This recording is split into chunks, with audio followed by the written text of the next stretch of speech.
Hey everyone, I'm the Midnight Truth and I'm here to keep you company tonight. I know many of you use these stories to help you fall asleep, so before we begin, do me a quick favor, hit that like button and make sure to subscribe to the channel. Also, I'd love to know where you're from and what time it is when you're listening. Let's get comfortable, relax, and dive into tonight's story. I didn't think much of it when I first saw the house. It stood at the edge of a quiet street, surrounded by gnarled trees that cast jagged shadows on the ground even during the day. The realtor called it charming, but I could see the peeling paint, the sagging porch, and the faintly crooked chimney. Still, it was the only place within my budget, and after the divorce, I needed a fresh start.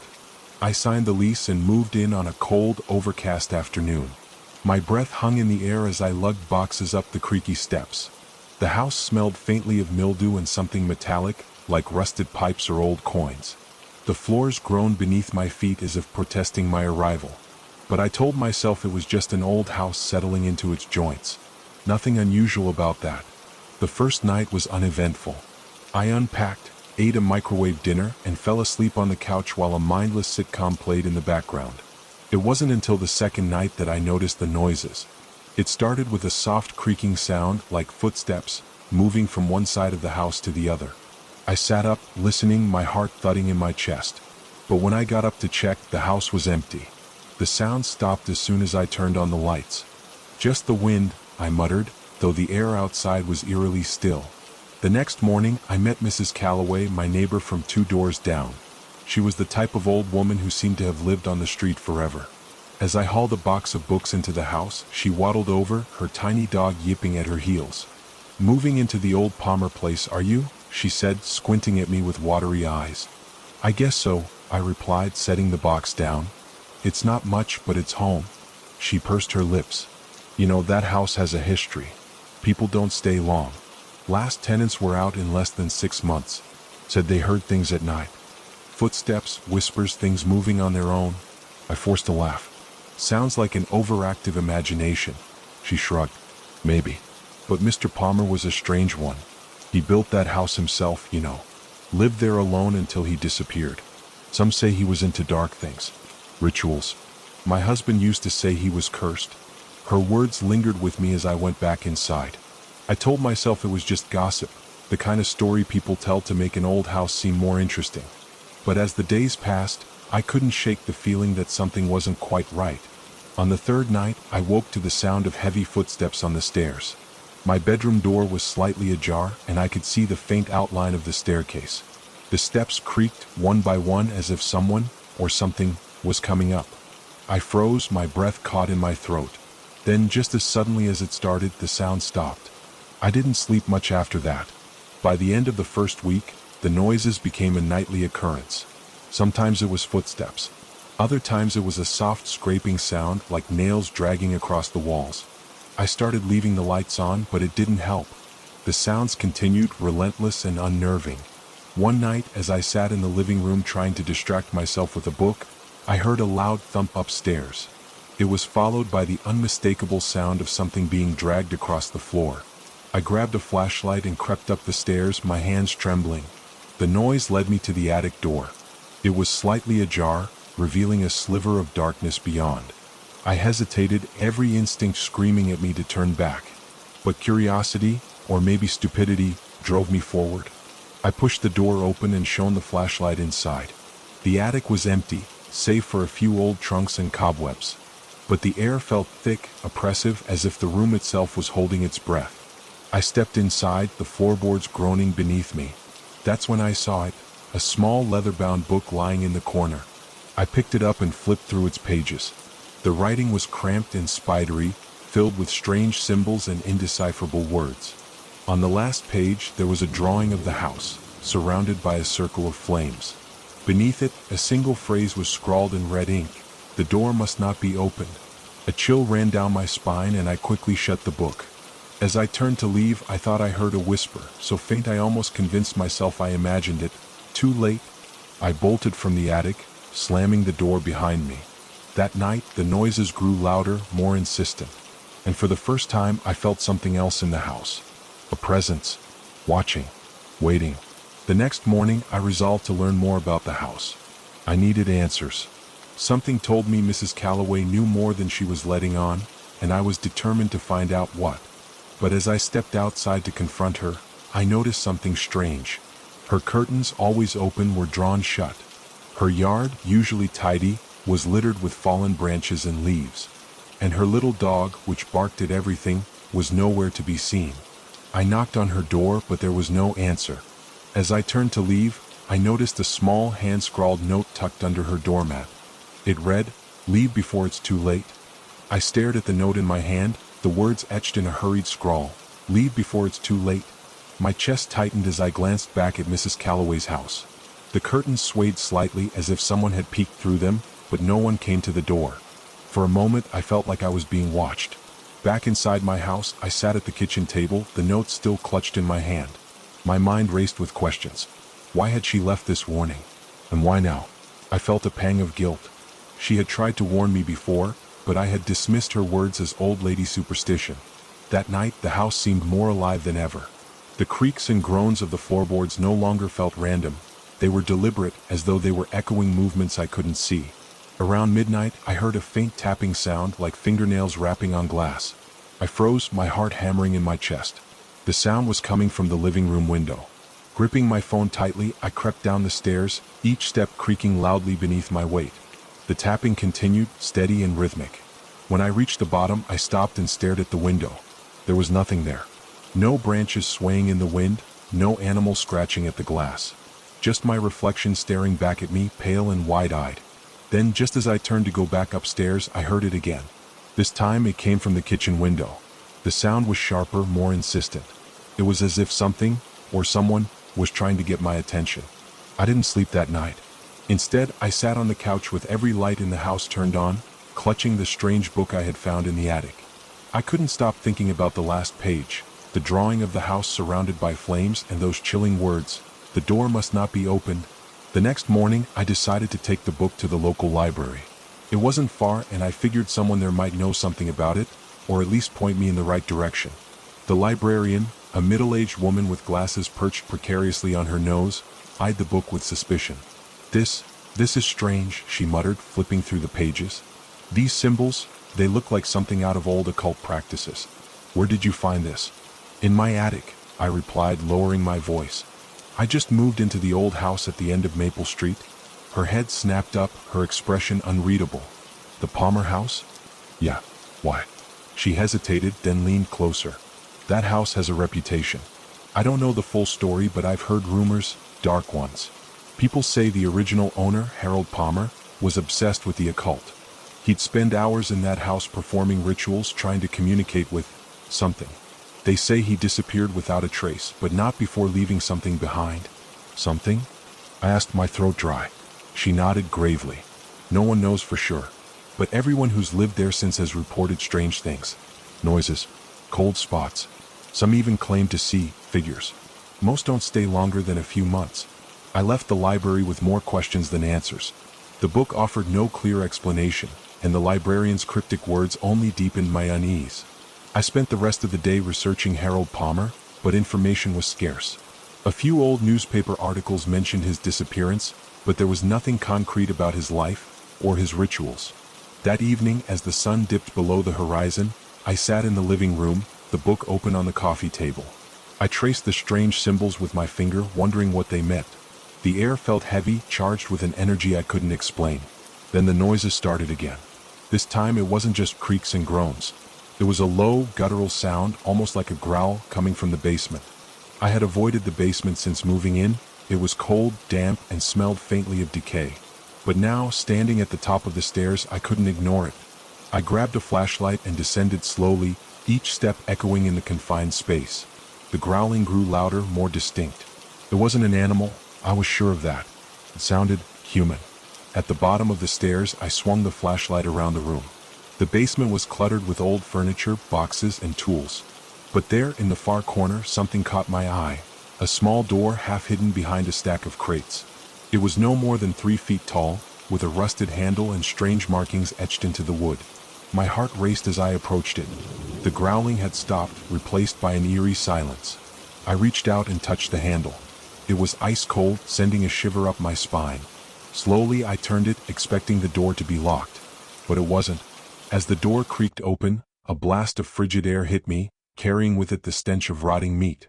My flashlight flickered, and for a moment I thought I saw something moving in the darkness beyond. And then I heard it. A whisper, soft and chilling, coming from just beyond the doorway. "You shouldn't be here." I slammed the door shut and stumbled back, tripping over a crate and falling hard onto the concrete floor. The whisper turned into laughter, low, guttural, and impossibly close. Scrambling to my feet, I bolted up the stairs and slammed the basement door behind me. My hands shook as I locked it, though I had no idea what good that would do. I didn't sleep that night. The laughter echoed in my mind, mingling with the librarian's warning and Mrs. Calloway's note. The door must not be opened. What had I done? The next morning arrived too soon, the dim light of dawn creeping through the curtains. My body felt heavy, weighed down by exhaustion and fear. Every creak of the house sent a jolt of anxiety through me. The events of the previous night replayed in my mind. The growling, the door in the basement, and that haunting whisper. I stared at the basement door as I sipped my coffee, the mug trembling slightly in my hand. The house felt wrong, as though it were watching me, waiting for something. I knew I couldn't ignore what I had found. After hours of pacing and debating with myself, I decided to visit Mrs. Calloway. She had tried to warn me before, and I needed answers. Answers that the librarian's vague stories couldn't provide. When I knocked on her door, it took a long moment before she answered. She peeked out through a crack, her face pale and drawn. "You shouldn't have come," she said in a low voice. "I need to know," I pleaded. "What's going on with that house? What do you know?"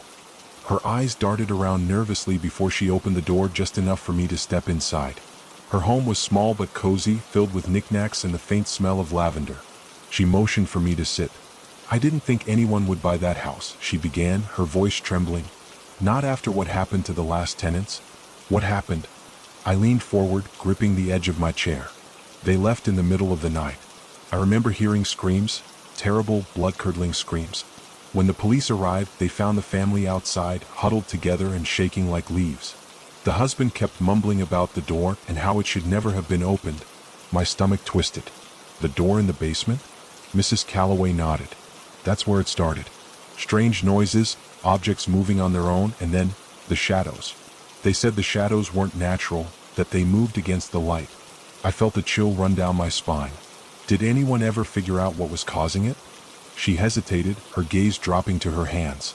"Harold Palmer," she said finally. "The man who built that house. He was a recluse, obsessed with the occult. People in town whispered about the strange rituals he performed. Some said he was trying to summon something, to open a doorway to another world.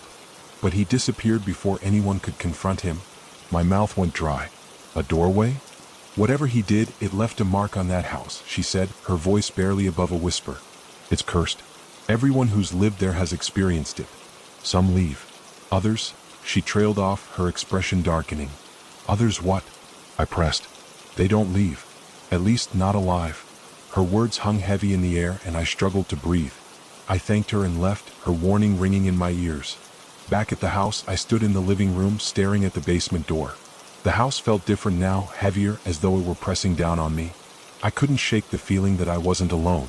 That night, the activity escalated. It started with the tapping again, this time louder and more erratic.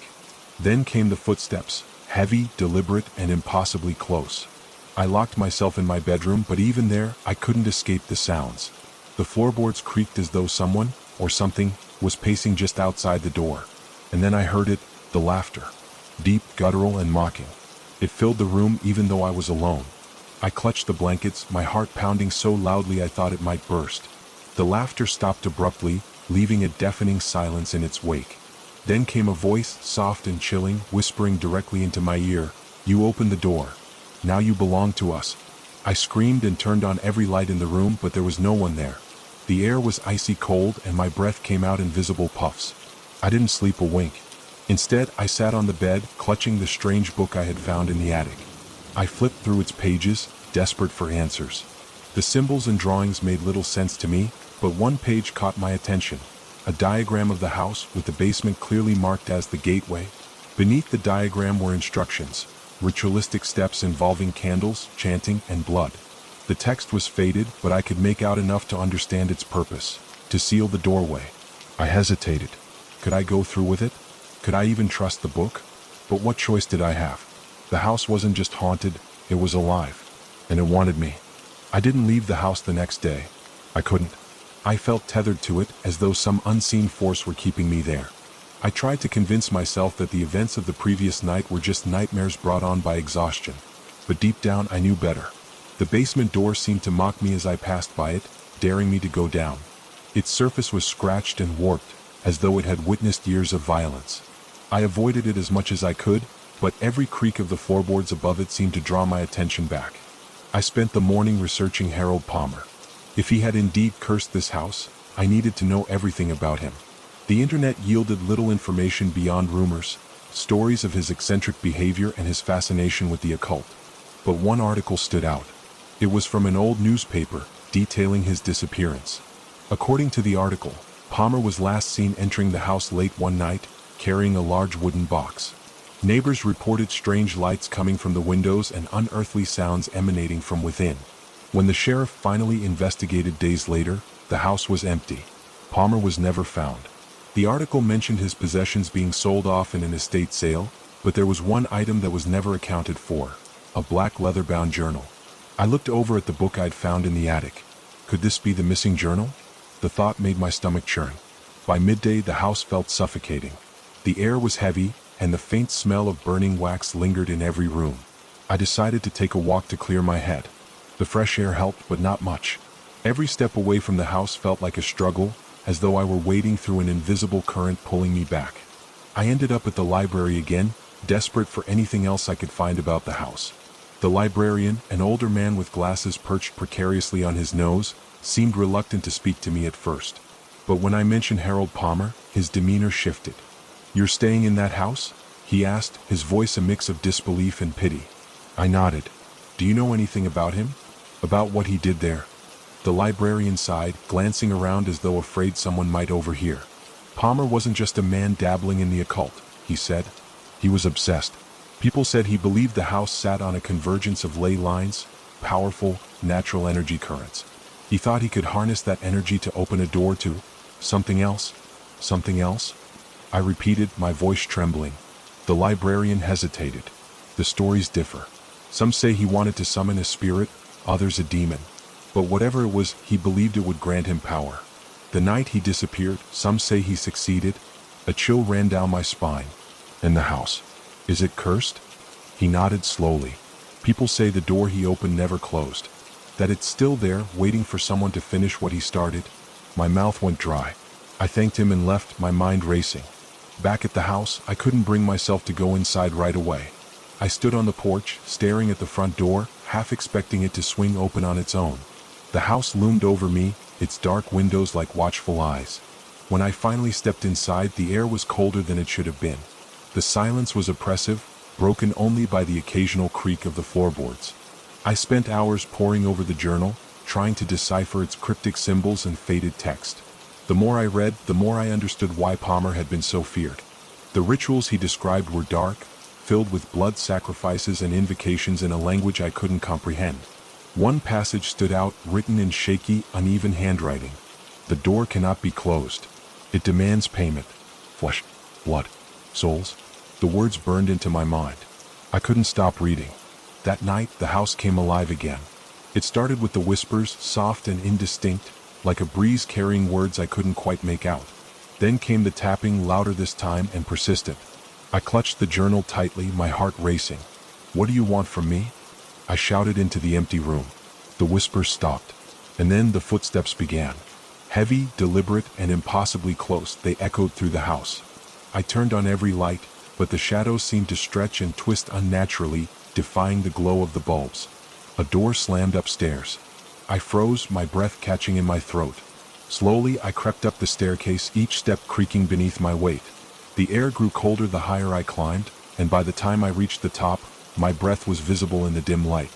The door to the master bedroom was ajar, swinging gently as though pushed by an unseen hand. I stepped inside, my heart pounding. The room was empty, but the cold was almost unbearable. And then I saw it.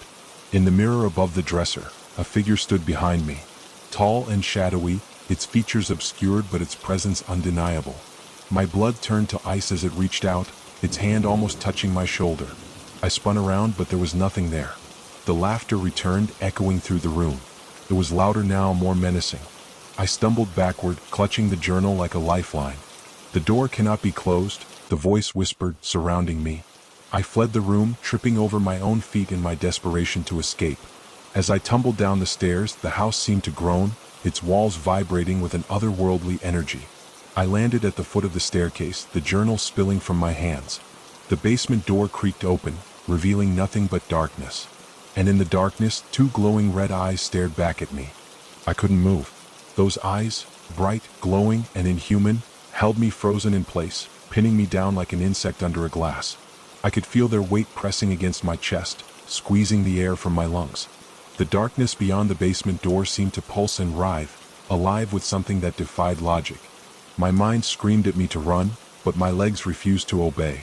The eyes blinked, once slowly, and then began to rise. Whatever it was coming up the stairs. That broke the spell. I scrambled backward, kicking at the floor as I tried to put as much distance as possible between me and the basement. My hands found the journal, and I clutched it to my chest as though it might offer some kind of protection. The door slammed shut with a deafening bang, the force of it rattling the walls. The air in the room grew thick, almost unbreathable, and the faint scent of burnt wood and something metallic filled my nostrils. I don't remember how I made it to my feet or how I got to the front door, but suddenly I was outside, gasping for air. The night was silent, the cold biting against my skin. The house loomed behind me, its windows dark and lifeless, but I could feel it watching me. I spent the night in my car, parked down the street where I could still see the house. I told myself it was just a bad dream, that I'd fallen asleep reading the journal and my imagination had run wild. But deep down I knew the truth. The house wasn't just haunted, it was alive. The next morning I debated leaving for good, packing up what little I had and abandoning the place forever. But something kept me tethered there, something beyond reason. It was as if the house itself had dug its claws into me, refusing to let go. I told myself I needed answers, that I couldn't just walk away without knowing what was happening. It was a lie, of course. The truth was, I was afraid that whatever haunted the house would follow me if I left. I went back inside, half expecting the house to be different in the light of day. It wasn't. The air still felt heavy, the shadows still seemed too deep. I avoided the basement entirely, locking the door and shoving a chair under the knob for good measure. I focused on the journal instead. Most of it was written in symbols in a language I couldn't understand, but there were passages in English scattered throughout. One of them caught my attention. The house feeds. It requires a bond. A soul tied to its walls, to its heart. Without the bond, it cannot thrive. A bond. Was that what the house was trying to do? Tie itself to me? I thought back to the librarian's words about Harold Palmer and the rituals he performed. About the door he had opened. If Palmer had succeeded in summoning something, had he also failed to contain it? The thought made my skin crawl. That evening, I heard the footsteps again. They started upstairs, pacing back and forth in the hallway. Then they moved down the stairs, slow and deliberate. I sat in the living room, gripping the journal so tightly my knuckles turned white. The lights flickered and the temperature dropped sharply. The footsteps stopped just outside the living room. I held my breath, waiting for whatever it was to show itself. But nothing happened. After what felt like an eternity, I forced myself to stand. My legs shook as I moved toward the doorway, peeking around the corner. The hallway was empty. A sudden crash from upstairs made me jump, and I bolted back into the living room. The sound was followed by a low, guttural growl that seemed to echo through the entire house. I wanted to run, but the front door wouldn't budge. The windows wouldn't open. It was as if the house had sealed itself, trapping me inside. The growling grew louder, filling my ears until it was all I could hear. It came from everywhere and nowhere, an impossible sound that seemed to vibrate through my very bones. And then it stopped. The silence was worse. I turned in a slow circle, clutching the journal like a weapon. The shadows in the room seemed to shift and stretch, creeping toward me. Something cold brushed against the back of my neck. I spun around, but there was nothing there. "You shouldn't have come back." The voice was a whisper, so close it felt like it was coming from inside my own head. I stumbled backward, tripping over the coffee table and falling hard onto the floor. The journal slipped from my grasp, sliding across the room. The shadows coalesced in the corner, forming a shape, a figure.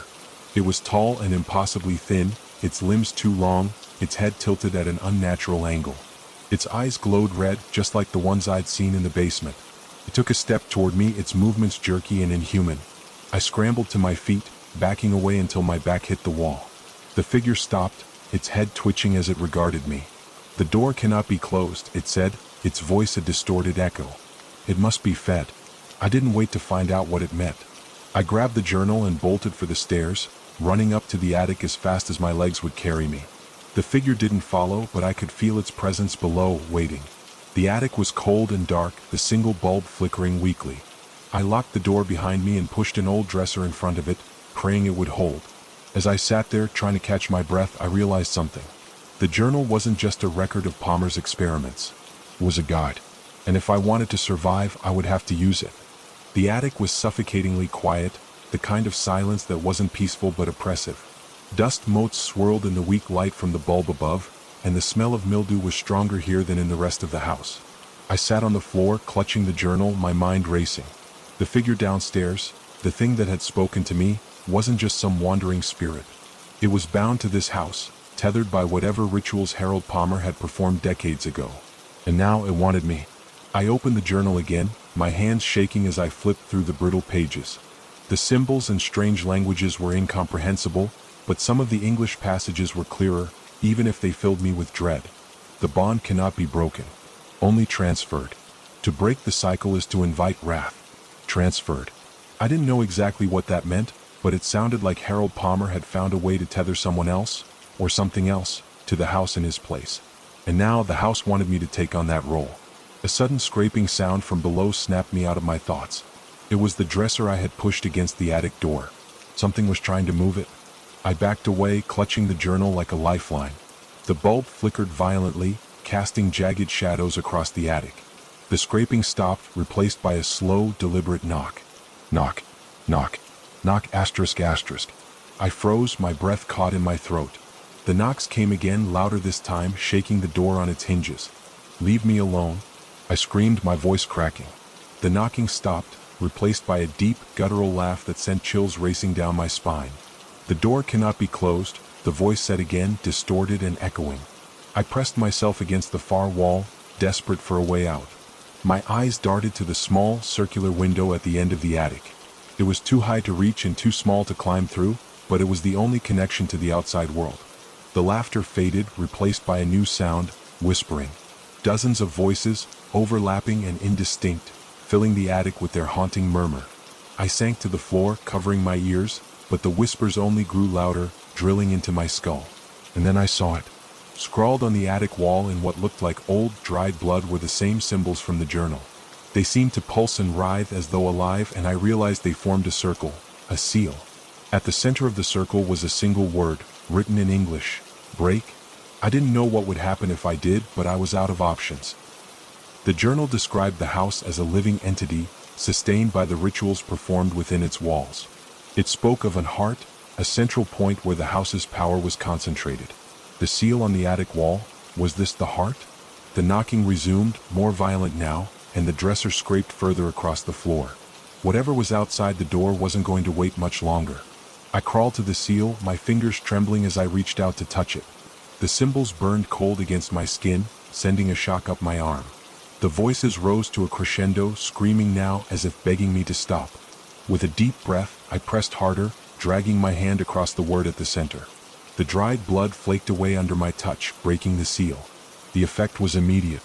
The attic shook violently, the bulb exploding in a shower of sparks. Darkness engulfed me, and a deafening roar filled the air, as if the house itself was screaming in rage. The door burst open, slamming against the wall, and I could feel the thing from the basement rushing toward me. Cold, claw-like hands gripped my shoulders, dragging me backward. I fought against them, kicking and screaming, but they were impossibly strong. The journal fell from my hands, sliding across the floor as the darkness consumed me. When I woke, the attic was silent. The symbols on the wall were gone, and the air felt lighter, as though the house had exhaled after holding its breath for decades. But the relief was short-lived. As I stumbled down the stairs, I realized the house wasn't empty. The shadows still moved on their own, and the faint sound of footsteps echoed in the distance. I grabbed my keys and ran for the front door. This time, it opened without resistance. Outside, the sun was rising, casting a warm, golden light over the neighborhood. It felt surreal, as though the nightmare of the past few days had been nothing more than a bad dream. But as I stood there, staring at the house, I heard it. A faint whisper carried on the wind. "The bond is made." I turned and ran, not daring to look back. Even now, as I write this, I can still feel the house's pull. I hear the whispers in the dead of night and see shadows where there shouldn't be any. I thought I had escaped, but I was wrong. The house doesn't just want you to stay. It wants to stay with you. I didn't stop running until I was halfway across town, my breath ragged and chest burning. I had no destination in mind, just an overwhelming need to put as much distance between myself and the house as possible. When I finally stopped, my legs gave out beneath me and I collapsed onto a park bench. The early morning joggers passed by, sparing me only cursory glances. To them, I probably looked like any other disheveled mess, maybe someone recovering from a late-night bender. I wished it were that simple.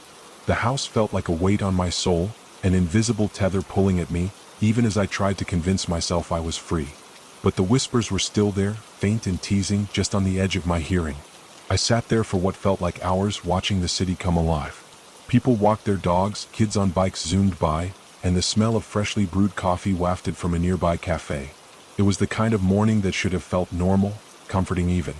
But all I could think about was the house, and the thing that had spoken to me, touched me, tried to claim me. Finally, I forced myself to stand. Sitting there wasn't going to change anything. I needed answers, and there was only one person who might have them: Mr. Hargrove, my neighbor. When I reached Hargrove's house, I hesitated. His place seemed smaller in the daylight, less imposing, but I couldn't shake the memory of his cryptic warnings. What if he refused to help me? What if he already knew too much and wanted nothing more to do with the house? I knocked anyway, my knuckles trembling against the weathered wood. It took a few moments, but eventually the door creaked open, revealing Hargrove's tired, suspicious eyes. He looked me up and down, his expression unreadable, before stepping aside to let me in. Inside, the house smelled of old books and pipe smoke. Shelves lined the walls, crammed with dusty tomes and trinkets that looked like they belonged in a museum. "I figured you'd be back," Hargrove said, motioning for me to sit at the small kitchen table. "Why didn't you warn me?" I blurted out, anger and desperation bubbling to the surface. "You knew something was wrong with that house, and you let me move in anyway."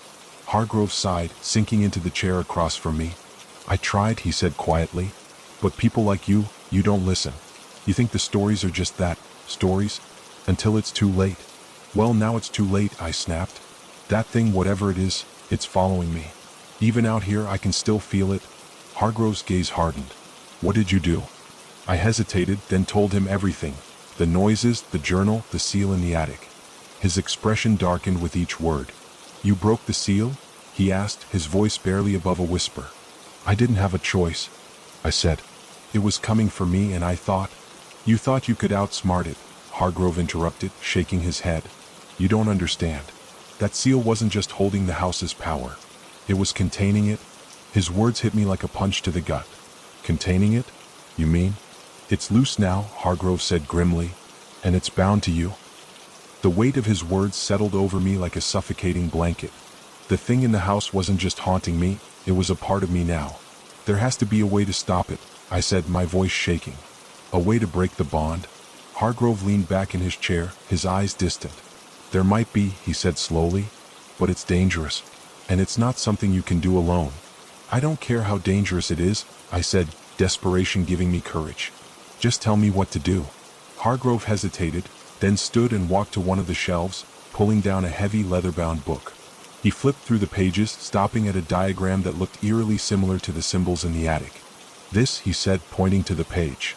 "This is the ritual you'll need to perform. It's a reversal, a way to sever the bond and send the entity back to where it came from." I studied the diagram, my stomach twisting. The instructions were detailed and gruesome, involving candles, sigils, and an offering of blood. "What's the catch?" I asked, sensing there had to be more. Hargrove's expression was grim. "The entity won't go willingly. The ritual will draw it out, and you'll have to confront it directly. If you fail—" "I won't fail," I said, cutting him off. Hargrove didn't look convinced.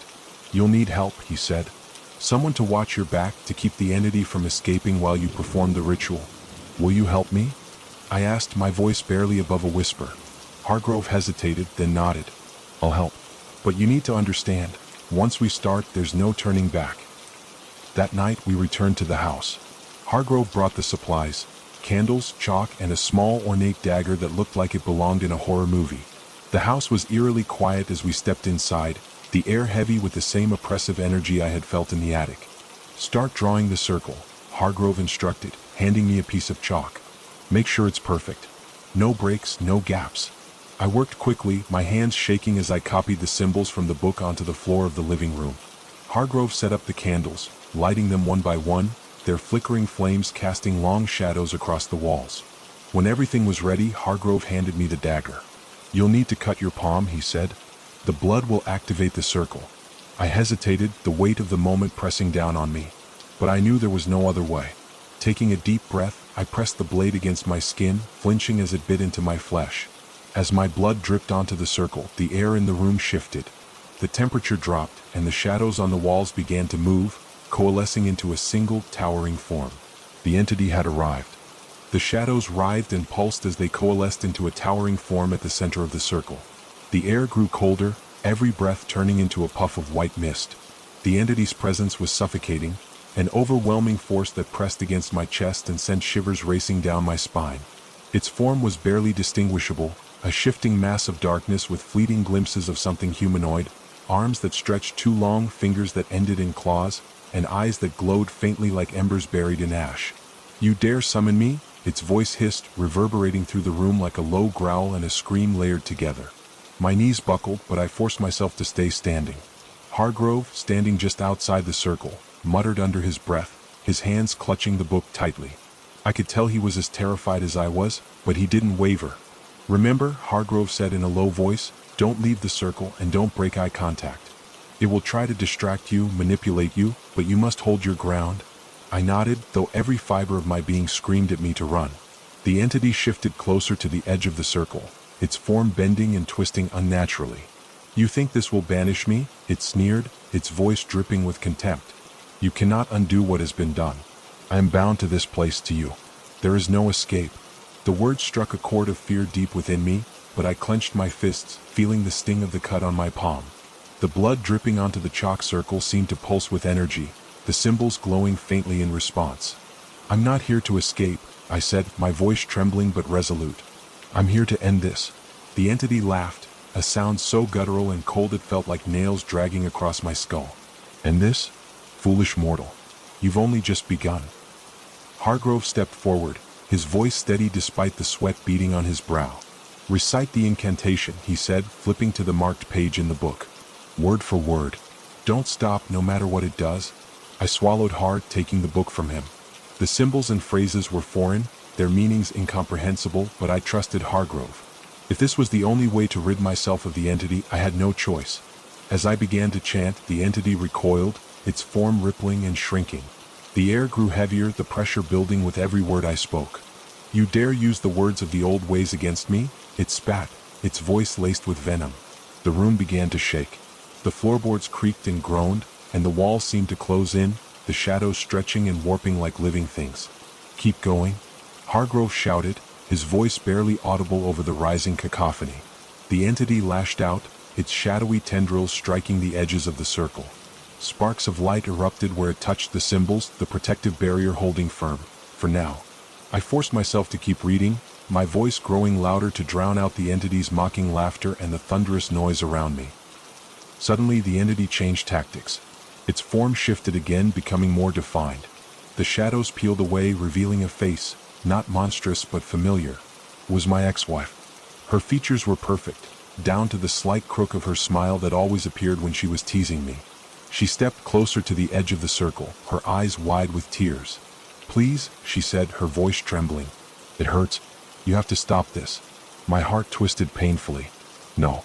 You're not real," I whispered, my voice faltering. "Look at me," she cried, stepping closer. "Don't you recognize me? It's me, it's always been me. You left me and now I'm trapped here. Please help me." The book trembled in my hands as doubt crept in. What if it was her? What if somehow, in my desperation to move on, I had left her behind in ways I couldn't understand? "Don't listen," Hargrove barked, snapping me out of my trance. "It's lying. It's not her." The entity's eyes flicked to Hargrove, and its expression twisted into a snarl. "You old fool," it growled, its voice deepening. "You think your paltry rituals can undo centuries of power?" Before I could react, one of its shadowy tendrils lashed out, striking Hargrove and sending him crashing into the wall. "Hargrove?" I shouted, taking a step toward him. "No," he gasped, his voice weak. "Stay in the circle." The entity turned its attention back to me, its form flickering between my ex-wife's face and its monstrous shadowy shape. "You can't win," it said, its voice echoing with 1,000 whispers. "This is your destiny." I clenched my jaw, gripping the book tighter. "My destiny is my own," I said, my voice steadying. I resumed the chant, my words cutting through the chaos. The entity howled in rage, its form contorting violently as the circle's glow intensified. The room felt like it was collapsing in on itself, the air electric with energy. The entity thrashed and writhed, its screams growing louder and more guttural. And then, with a final deafening roar, it imploded, the shadows collapsing into a single point of light before vanishing entirely. The silence that followed was deafening. I collapsed to my knees, my breath coming in ragged gasps. The room was still now, the oppressive energy gone. Hargrove groaned, pulling himself up from where he had fallen. His face was pale, but he managed a weak smile. "You did it," he said. But as I looked around the room, a sense of unease settled over me. The house felt empty, but not in the way I had hoped. It was as if something was still watching, waiting. "Hargrove," I said, my voice trembling. "Is it really gone?" His smile faltered, and he glanced at the circle, now faded and broken. "For now," he said quietly. The words sent a chill down my spine. "For now." I couldn't shake the feeling that something had been left behind, lingering in the silence. Even after the entity had vanished, the house felt different. The air, once heavy with the oppressive presence of whatever had haunted it, now felt vacant, too vacant. The walls still creaked, the floors groaned beneath every step I took, but it was no longer the familiar sound of an old house settling. It was something else, something too quiet, as if the house was holding its breath, waiting. Hargrove and I stood in the center of the living room, where the chalk circle had once been. The book lay open on the floor beside us, the pages fluttering softly in the wind from a cracked window. He was panting, his face drained of color, but he kept glancing around as though waiting for something to emerge from the shadows. I think it's over," I said, my voice barely a whisper. Hargrove didn't answer right away. He stood frozen, staring into the darkened hallway that led to the bedrooms. His eyes were wide, and his hand trembled as it reached for the wall to steady himself. "That's what it wants you to think," he muttered, more to himself than to me. "What?" I said, stepping closer. "I've seen this before," he replied, his voice shaking. "The house, it doesn't just let go. Once it's tasted your fear, it doesn't let go easily." His words hit me like a punch. The thought that the house, this place I had hoped to escape, might still be holding on, feeding off my anxiety, was more terrifying than anything I'd encountered so far. But the fear wasn't just in his words. It was in the way the house seemed to breathe around us, in the way the lights flickered again, a sharp stutter in the dim room. A low, nearly inaudible hum began to fill the air. It started as a vibration beneath my feet, then slowly rose, creeping into the walls, the ceiling, until it reverberated through my entire body. "What is that?" I whispered. "I don't know," Hargrove said, his face pale. "But it's not good." We moved through the house cautiously, the eerie hum growing louder with each step. The kitchen felt colder than it should, and the hallway was darker, as though the shadows themselves were thickening. The air had turned heavy, oppressive, a weight pressing down on my chest as I moved from room to room. Hargrove stopped suddenly, his hand reaching for my arm. "Listen," he said. I froze, my heartbeat hammering in my chest. The hum had intensified, but now there was something else, something sharper, more distinct. Footsteps. Slow, deliberate, like someone walking just out of sight. I turned, searching the shadows at the edge of the hallway. But no one was there. "Hargrove," I whispered. "Did you hear that?" He nodded, his face drawn tight with fear. "I heard it." "We're not alone," I said, my voice trembling. The footsteps came closer, closer, then stopped, right behind us. I spun around, but there was no one there. Nothing but the empty, silent air. But the feeling in my gut, it was the same feeling I had when I first moved in, the sense that I was being watched. We hurried to the front door, but when we reached it, we stopped short. The door was wide open. I hadn't opened it. Hargrove hadn't either. I stepped forward, my breath shallow, the cold air outside just as unsettling as the darkness behind me. I couldn't bring myself to step through the door, not without knowing what was waiting for me. "Hargrove," I said, my voice cracking. "What's happening?" He didn't answer right away. He just stared at the open door, his face pale and drawn. Then, slowly, he turned to face me. "The entity's not gone," he said, his voice barely above a whisper. "It's still here. The house, it's a doorway not just to the supernatural, but to something much worse." "What do you mean?" I asked, my pulse quickening. Hargrove took a deep breath. "The curse wasn't just about the entity. It was about opening the door to something more, something ancient. Whatever that thing was, it's tied to this house. It was never just one being. It was a gateway." I stared at him, my mind struggling to comprehend his words. A gateway? A doorway to what? He didn't get the chance to answer. The door slammed shut with a violent bang, and the temperature in the room dropped in an instant. I could see my breath in front of me, misting the air with each panicked exhale. I turned, but the hallway behind me was completely black. The shadows seemed to crawl, warping and twisting. I couldn't see anything clearly, but I felt the presence. It was there. I heard a sound. A soft scrape, like fingernails against wood. Slowly I turned toward the sound, but nothing was there. Suddenly, a loud bang, like a door slamming open, came from one of the bedrooms. My heart stopped, and I bolted toward the sound, my legs shaking with every step. As I reached the door, the room inside was dark. Too dark. "Hello?" I called out, my voice trembling. No answer. I stepped inside. The air was thick, suffocating, and the smell of something rancid filled my nostrils. And then, from the corner of the room, I saw it. A figure hunched over, its back to me. It was cloaked in shadow, but I could see the outline of its form, a thin, skeletal shape. The hum, the footsteps, the pressure in the room, all of it had led to this. I couldn't move, couldn't breathe. I was frozen in place, unable to tear my gaze from the figure. Then slowly it turned, and its face was mine. The face that stared back at me was mine, but it wasn't. It was hollowed, gaunt, the eyes sunken deep into its skull, the skin stretched tight over bone, as though the life had been drained away, leaving only a hollow shell. The lips, stretched in a grotesque smile, cracked at the corners, revealing teeth too sharp to belong to a human. My breath caught in my throat, the air thick with dread. I wanted to scream, to run, but my body refused to move, paralyzed by the sight in front of me. The figure didn't step forward, didn't move at all. It just stood there watching, its cold gaze locked on mine. "Who are you?" I whispered, my voice breaking. The figure tilted its head to one side, as though considering my question. Its mouth moved, but no sound came out at first. The silence stretched painfully, and then the voice. It was my own. "It's you," it whispered, a rasping, distorted echo of my own voice. "Always you. Always waiting for you." I stumbled backward, my legs finally finding the strength to move. The room seemed to close in on me, the walls pressing together like the insides of a coffin. The thing? No, the reflection, because that's what it was, wasn't it? It was me, stayed rooted to the spot, its eyes never leaving mine. I turned to run, to escape, but as I reached the door, something grabbed my arm. I screamed, whipping around, but it wasn't the figure. It was Hargrove. His face was pale, his expression twisted in horror.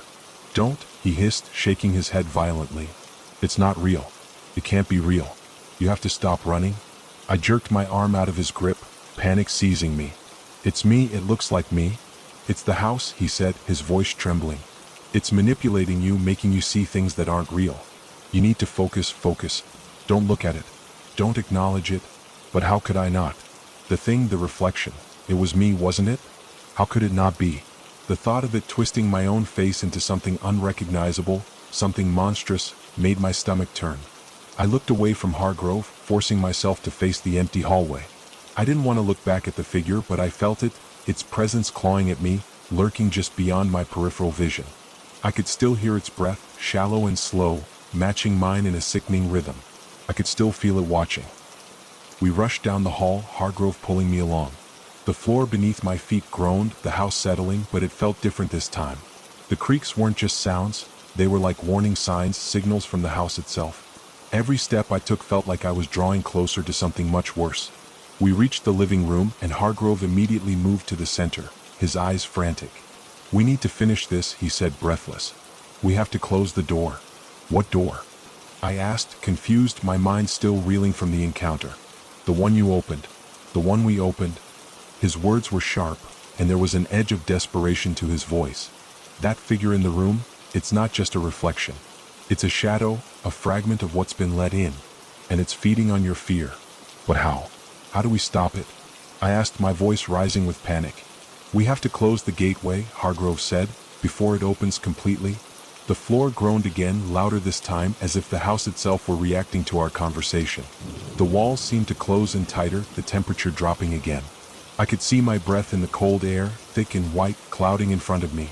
Suddenly, the door slammed shut again, harder this time, shaking the entire house. The light flickered, dimmed, and went out altogether, plunging us into darkness. The hum returned, louder this time, and the sound of footsteps echoed from all directions. Soft, slow, deliberate. My heart raced, my hands trembling as I searched for any sign of what was happening. "We don't have time," Hargrove said, his voice growing more urgent. "The house is trying to keep us in. We need to find the source. We need to find the ritual." But I didn't even know where to begin. The walls felt like they were closing in on me, and the oppressive darkness made every shadow feel like something alive, something watching. Hargrove grabbed my arm again, this time firmly, pulling me toward the far corner of the room. A door stood there, hidden behind a heavy drape, the wood cracked and worn as though it had been forgotten for years. "This is it," Hargrove said, his voice hoarse. "This is where it began." He pushed open the door, revealing a narrow staircase leading downward. The air was thick with the smell of decay, and I could feel the temperature drop even further as we descended. The hum from above was muffled, but it still thrummed in my chest, a low vibration that I could feel in my bones. The staircase seemed to stretch on forever, the steps creaking and groaning beneath our feet as we made our way down. The walls were damp, the air musty, and the silence oppressive, broken only by the sound of our footsteps. At the bottom of the stairs, there was a small, dimly lit room. And in the center of that room was a circle of chalk, faded and worn, its edges fraying. It looked just like the one we had drawn earlier, except this one felt older. Hargrove stepped forward, his eyes scanning the room. "This is it," he whispered. "The final piece. We need to close the door before it fully opens." I felt the ground shift beneath my feet, and before I could react, the room seemed to twist. The walls stretched, the air thickened, and a sudden wave of nausea hit me. My vision blurred, and I stumbled, reaching out for support. And then the door slammed shut behind us.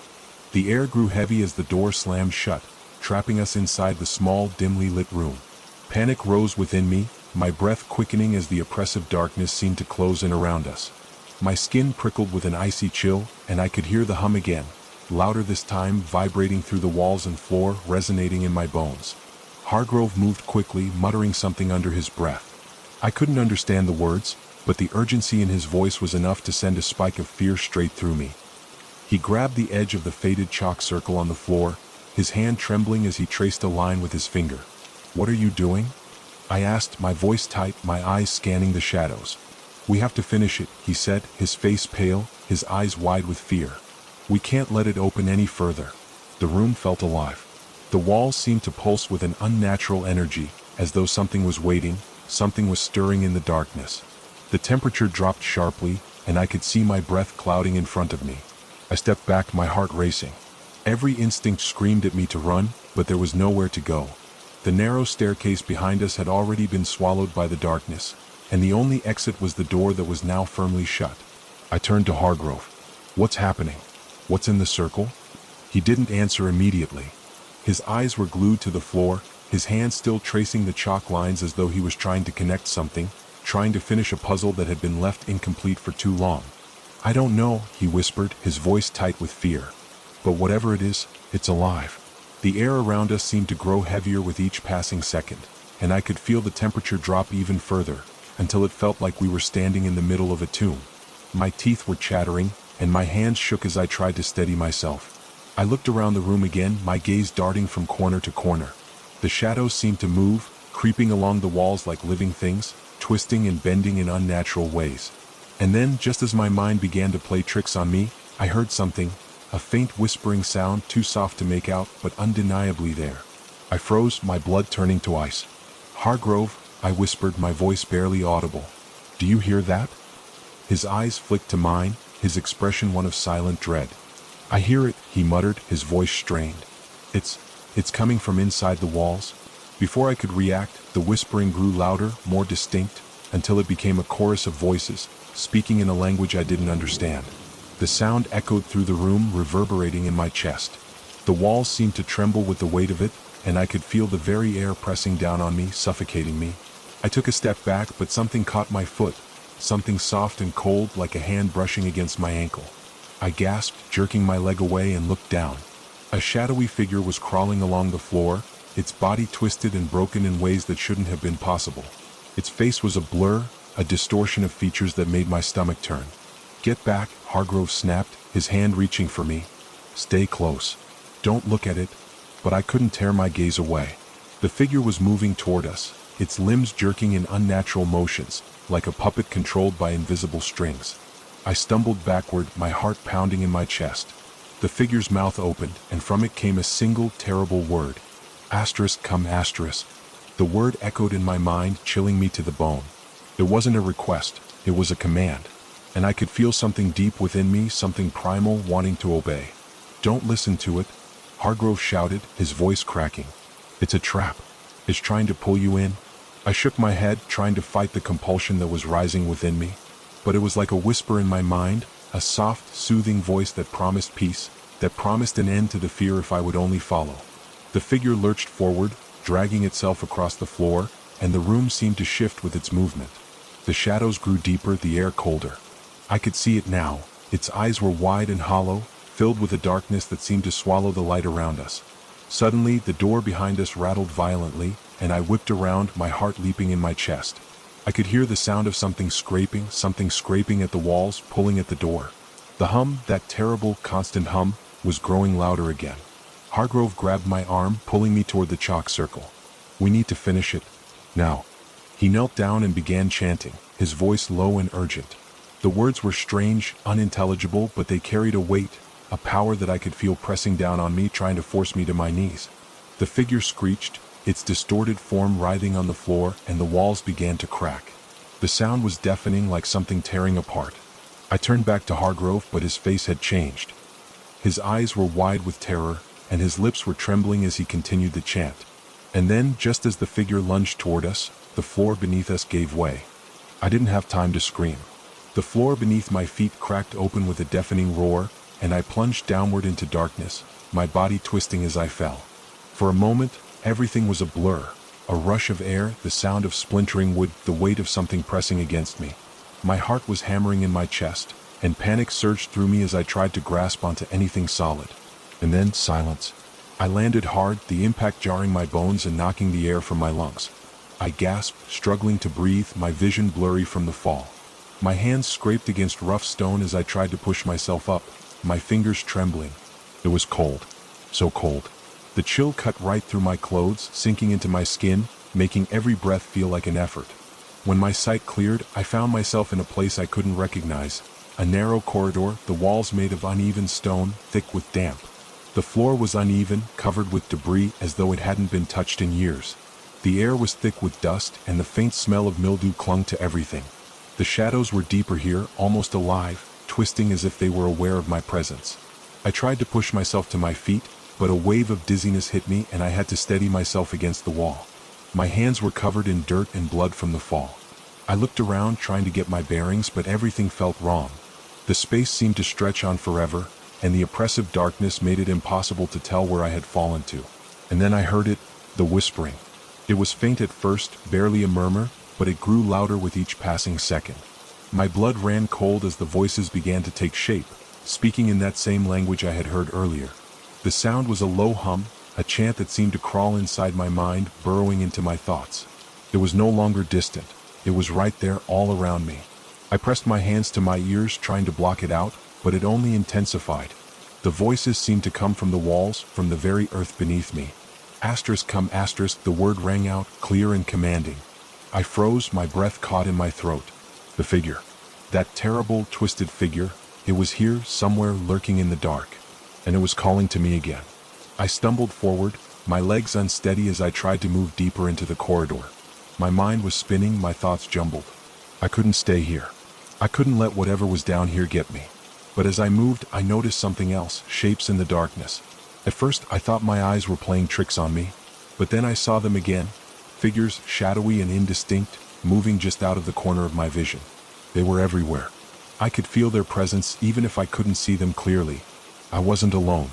I broke into a run, my footsteps echoing off the stone walls, the voices growing louder in my head. I didn't know where I was going, but I couldn't stay here. I had to escape.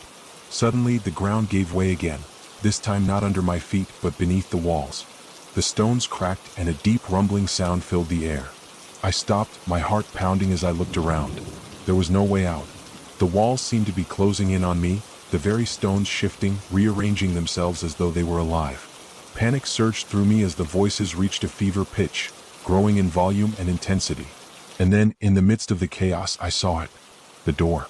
It was just ahead, half hidden in the shadows. A heavy wooden door, old and worn, with strange symbols carved into the surface. I could feel its pull, the same pull that had drawn me deeper into this hellish place. My body moved before my mind could process it, and I rushed toward the door, my hand reaching out to grasp the handle. The moment my fingers touched the cold wood, a surge of energy shot through me. It was like an electric shock, making my muscles seize up. My body trembled as the sensation rushed through me, and I heard a voice in my mind, asterisk, clear, unmistakable star. Asterisk, you cannot leave, asterisk. The words hit me like a blow and I recoiled, falling back against the wall. The door was right there, but I couldn't touch it.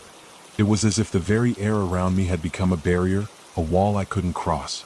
I looked back at the corridor, the darkness closing in on me, the whispering growing louder. The figures were moving closer now, their outlines becoming more distinct.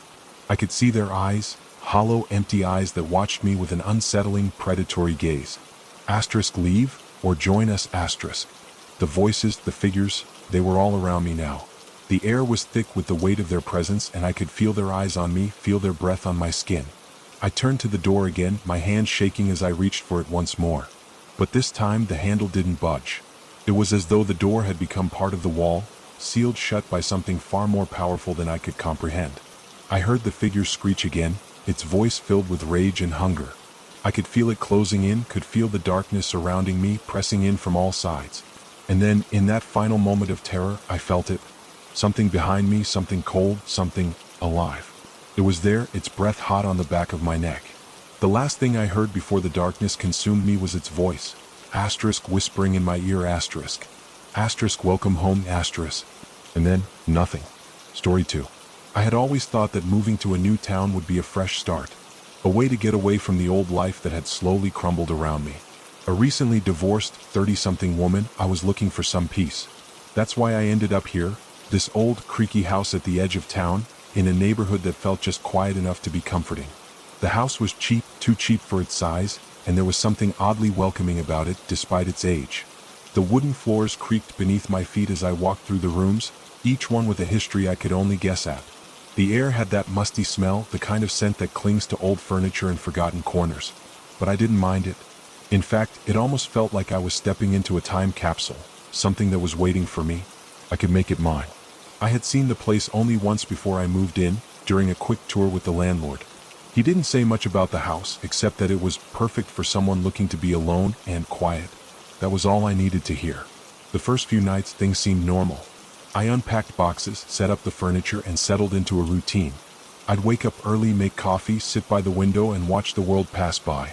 The neighbors, mostly older folks who seemed to keep to themselves, would nod as I walked down the street.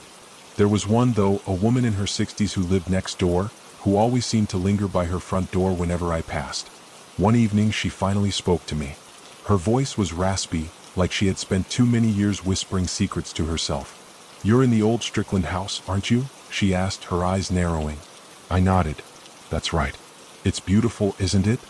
Her smile was tight, and she looked at the ground for a moment before meeting my eyes again. "I wouldn't say beautiful, no, but you'll get used to it." I frowned, not quite understanding her tone. She hesitated before speaking again, as if deciding how much to share. "The last tenants? Well, they didn't stay long. Too scared, I guess. Something about the place. It doesn't sit right with people." I laughed it off, thinking it was just some odd local superstition. You know how people get when they're not used to old houses. They hear a creak and they freak out. The woman just stared at me, her eyes dark and knowing. "It's more than that. People hear things. Sometimes it sounds like footsteps, but no one's there." She leaned in a little closer, her voice lowering. "And some folks, they say they saw something not right." I chuckled nervously, trying to brush off the unease creeping up my spine. "I'm sure it's just an old house settling." She gave me a long, unreadable look before nodding slowly. "Well, good luck. You might need it." I walked away, trying to shake off the feeling that had settled in my chest. People were always quick to tell creepy stories about old houses. She was just another superstitious neighbor. The first few nights passed without incident. There were the usual creaks of the house settling, the strange sounds of wind whistling through the cracks. But then, on the fourth night, something changed. I was lying in bed just about to drift off when I heard the sound. It was faint at first, like someone walking across the floor above me. But the house was old. It had a second floor, but I hadn't seen anyone else move in. The footsteps were slow, heavy, dragging, almost as if the person was walking with effort. My heart raced. It was probably just the house, right? But the floorboards upstairs had been silent until then. I pulled the blanket tighter around me and closed my eyes, trying to ignore it. But the footsteps didn't stop. They continued for what felt like an eternity, moving slowly across the floor above my head. I lay still, barely breathing, afraid that if I moved, whatever it was would hear me. Finally, the footsteps stopped. I waited, straining to hear anything else, but the silence stretched on. My mind raced, trying to convince myself it was just the house settling, just the wind playing tricks. But deep down, I knew it wasn't. The air around me felt colder than before.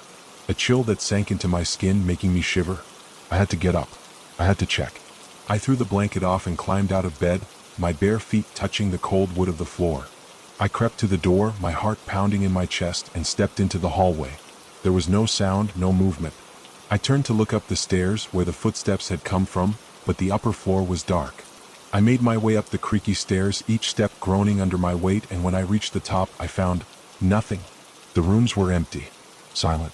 I stood there for a long time, just staring at the dark and used spaces, feeling an overwhelming sense of dread wash over me.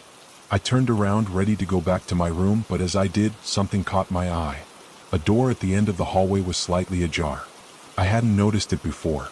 The old house must have had more rooms than I realized. I slowly walked toward it, my feet barely making a sound. The door creaked open as I approached, and I froze when I saw what was inside. It was just a small room, barely big enough for a bed, but there was something strange about it. The air in there felt raw, thick, like it had been sealed off for years. I didn't go in. I just stood there, staring, my heart racing. I didn't sleep well that night. The footsteps, the cold, the strange room, it all kept me awake, tossing and turning. But the next day, I tried to push it all out of my mind. I had come here to start over. I couldn't let these strange occurrences control me. But deep down, I knew something was off about this house. And I couldn't shake the feeling that it was only going to get worse. The days began to blur together. I kept busy, settling in, exploring the town a little more, and trying to distract myself from the odd events I had experienced. The footsteps, those heavy, dragging footsteps, lingered in my mind, but I told myself it was nothing. Houses settle. Old houses creak. I had to keep my sanity intact. But then, one evening, as I was out for a walk around the neighborhood, I ran into the woman from next door again. She was standing by her mailbox, watching me as I approached, her eyes sharp and knowing. "I see you're still here," she said with a small smile, but there was no warmth in her tone. I nodded, trying to keep things light. "Yeah, just getting used to it." She tilted her head slightly, her gaze lingering on me for a moment. "You know, you're not the first one to move in there. Not the first one to ignore the warnings." I paused, my stomach tightening. "Warnings?" She gave me a sidelong glance, as if making sure no one else was around to overhear. Then, in a voice barely above a whisper, she continued, "The Strickland house has a history. The last tenants? Well, they left in the middle of the night. Ran out, babbling about curses, about hearing things. One of them, a young man, said he felt someone sit on the edge of his bed in the middle of the night. Cold, like death." She shuddered. "People think the house is cursed in a way." I took a step back, my heart rate picking up. "Cursed?" I repeated, feeling the words roll off my tongue like they didn't belong. "That sounds like something out of a ghost story." The woman met my gaze, her eyes hardening. "Maybe it is. Or maybe it's just the truth. I've seen people come and go from that house. They don't stay long." She paused, her voice dropping to almost a whisper again. "You've heard the footsteps, haven't you?" I felt a chill run down my spine, and for a moment I didn't know what to say. I nodded just once. She gave me a knowing look, then turned and started walking back to her house, calling over her shoulder, "You'll see. You'll hear more. And it will get worse. You'll feel it." I stood there for a long time, staring after her, the words echoing in my mind. When I got home that night, the house felt different. The creaks in the floorboards seemed louder, the air thicker. I tried to ignore it, tried to focus on my evening routine, but there was a nagging feeling in the pit of my stomach that I couldn't shake. I had to know more about this house. I had to understand what was going on. I spent the next few days poking around the house, looking for anything that could explain the odd sounds and the strange feeling in the air. But there was nothing. Just the usual dust and cobwebs of an old house. That's when I found it. I was in the attic, going through some old boxes of forgotten belongings left behind by previous tenants. Most of it was junk, old furniture, dusty clothes, a few strange trinkets. But at the bottom of one of the boxes, tucked away in a corner, was a thick leather-bound journal. It looked old, the pages yellowed and brittle, but it was still legible. I hesitated before opening it, but my curiosity won out.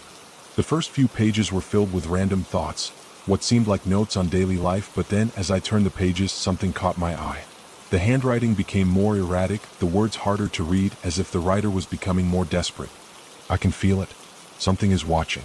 The air is thick and the house feels hungry. I've begun the rituals. They said it would work. They said it would open the door, bring me closer to the other side. But now, I don't know if I can stop it. I think it's already too late. The entry ended there, but the words sent a shiver down my spine. I flipped to the next page. I've seen it now. In the dark corners of the house. A shadow that moves, a shape that doesn't belong. It's watching me. Waiting. I think it knows I'm trying to leave. But I won't leave. I won't. The handwriting was barely legible now, frantic, desperate. I slammed the journal shut, my heart pounding in my chest. Whoever had lived here before me had been obsessed with something.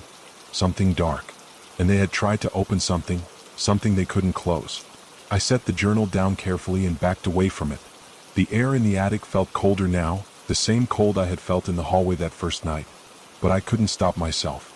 I had to know what had happened here. The next day, I went to the town library, hoping to find anything about the Strickland house. After a few hours of digging through old newspapers and records, I found a brief mention of the original owner, a man named Victor Strickland. According to the article, Victor had been a reclusive scholar, obsessed with the occult and ancient rituals. He had lived in the house for years, conducting strange experiments and inviting people to witness his work. Some claimed he had been trying to open a doorway to another world, one full of dark forces. The article didn't go into much detail, but it was enough to send chills down my spine. That night as I lay in bed, I heard it again, the footsteps. But this time they were closer, louder. As if something was walking directly above me, moving back and forth across the floor. I sat up in bed, my heart racing, the cold air settling around me like a heavy blanket. And then, just as quickly as it had started, the sound stopped. But I could still feel it. Something was there. Something was watching. I couldn't shake the feeling. Something was here. It wasn't just the creaks of the old house settling or the odd quirks that had once seemed like harmless idiosyncrasies. No, this felt real. There was something in the air, something dark, watching me from the shadows. That night I couldn't sleep. Every small noise made me jump, creaking floorboards, the sound of something tapping against the walls, the whispers of the wind outside. But this time it wasn't just the usual unsettling noises. There was something else. A shift in the atmosphere. A heaviness I couldn't explain. I sat in bed, staring at the door, expecting it to open at any moment. My eyes kept darting to the corners of the room, to the dark spots where the shadows seemed to move on their own. I had heard about people going mad in old houses, seeing things that weren't there. Was I one of them? Suddenly I heard it, soft at first like the brush of fabric against the floor. Then louder, distinct, the sound of something, or someone, dragging itself across the room. The hairs on the back of my neck stood up and my breath caught in my throat. I couldn't move, couldn't even blink. The sound stopped, but the air felt thick as if time had paused for a split second. And then a whisper, so faint I could barely make it out. Leave? I shot out of bed, my heart pounding in my chest. I rushed to the door, flinging it open, but there was nothing. Nothing but the eerie stillness of the hallway. The house was quiet again. But it was a different kind of quiet, an oppressive silence like it was holding its breath, waiting for something. Or someone. I didn't know what to do. I felt like I was losing my mind, but I couldn't ignore what was happening. Whatever was in this house, it wasn't just my imagination. The next day, I decided to confront it. I had to. I couldn't let this thing, whatever it was, control me. I spent hours scouring every corner of the house, trying to find something, anything that could explain what I was feeling. But there was nothing. Just the same old house with its creaky floors and odd smells. I was about to give up when I noticed something strange. A door in the far corner of the basement, a small, narrow door that had always been locked. I never thought much of it before. It was just another part of the house I hadn't bothered with. But today something drew me to it. The door was old, covered in layers of dust and cobwebs. I tried the knob, but it didn't budge. Lock. But the lock was old, rusted. I could probably break it. My heart raced as I looked around the basement, the air thick with the musty scent of years of neglect. I reached into my pocket and pulled out a small screwdriver I had found earlier, and within seconds the lock snapped open. The door creaked as I pushed it open, revealing a dark, narrow staircase that descended further into the bowels of the house. The smell of damp earth and decay hit me, and I felt a wave of dread wash over me. I hesitated at the top of the stairs, my hand still gripping the doorframe. Should I really go down there? What was I hoping to find? But the whispers came again, faint and distant, as if urging me forward. Go, they seemed to say. You have to see. So I descended. The stairs creaked under my weight, the darkness swallowing me whole as I made my way down. I could feel the temperature drop as I reached the bottom, the air thick with mildew and something else. Something colder, older. At the bottom of the stairs there was another door. It was smaller than the one upstairs, but it looked even older. There were strange symbols carved into the wood, symbols I didn't recognize. I hesitated, staring at the door, my hand trembling as I reached for the handle. What was behind this door? Was this where it all began? I turned the knob. The door opened with a low groan, revealing a room that looked like it hadn't been touched in years. But that wasn't what caught my attention. What caught my attention was the altar in the center of the room. It was crude, made of stone, covered in dust and cobwebs, but it was unmistakable. There were strange markings around it, symbols etched into the floor, all leading to the altar itself. A sense of dread washed over me, and for the first time I realized what I was really looking at. A ritual space. Someone had used this room. Someone had performed dark rituals here. I stepped closer, my eyes drawn to the altar.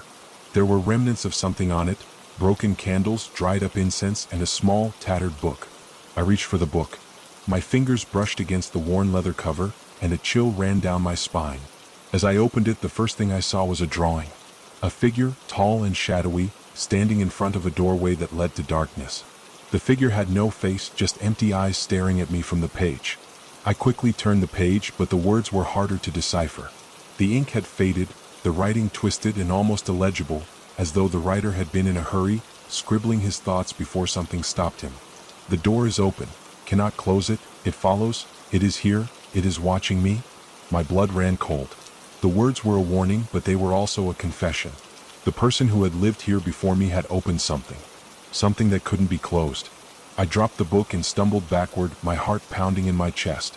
And that's when I heard it, the sound of footsteps, loud and deliberate, echoing from the stairs. But this time they weren't upstairs. They were behind me. I turned, my breath catching in my throat. The door was shut. The room was empty. But the footsteps continued. Heavy. Dragging. I bolted up the stairs, not caring about the noise, the fear, the crushing weight of what was behind me. I ran through the hallway, through the living room, and straight out the front door. I didn't look back. The fresh air outside felt like a desperate, life-giving gasp. I stood on the porch, trembling, my hands shaking as I tried to catch my breath. The sun had long since set, but the darkness felt deeper now, like the night itself had a weight I couldn't escape. I had no idea where I was running to, but I couldn't stay in that house. The air inside felt thick, suffocating, as if it was closing in on me. There was no rational explanation for what I had just experienced, but I knew what I had felt, what I had seen.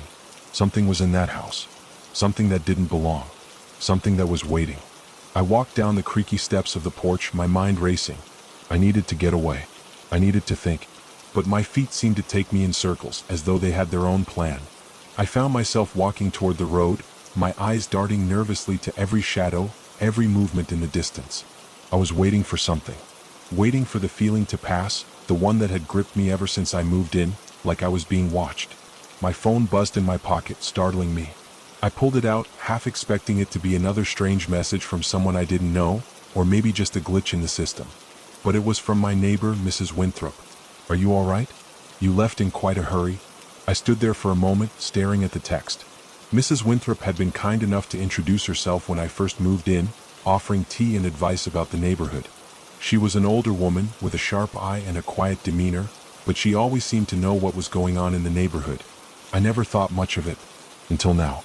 I typed back, my fingers trembling as I replied, I'm fine, just needed some air. The house is strange. She texted back almost immediately, I know. But I suppose it's always been that way. I frowned, staring at the message. What did she mean by that?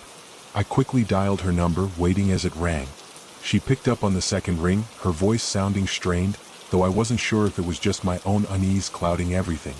"Hello?" she asked, her voice a little hoarse. "Mrs. Winthrop," I said, my voice shaking. "What do you mean by that?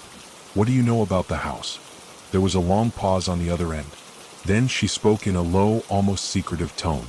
"You shouldn't be asking about that house," she said softly. "People who live there, they don't last long." Her words sent a chill down my spine. "What do you mean? What happens to them?"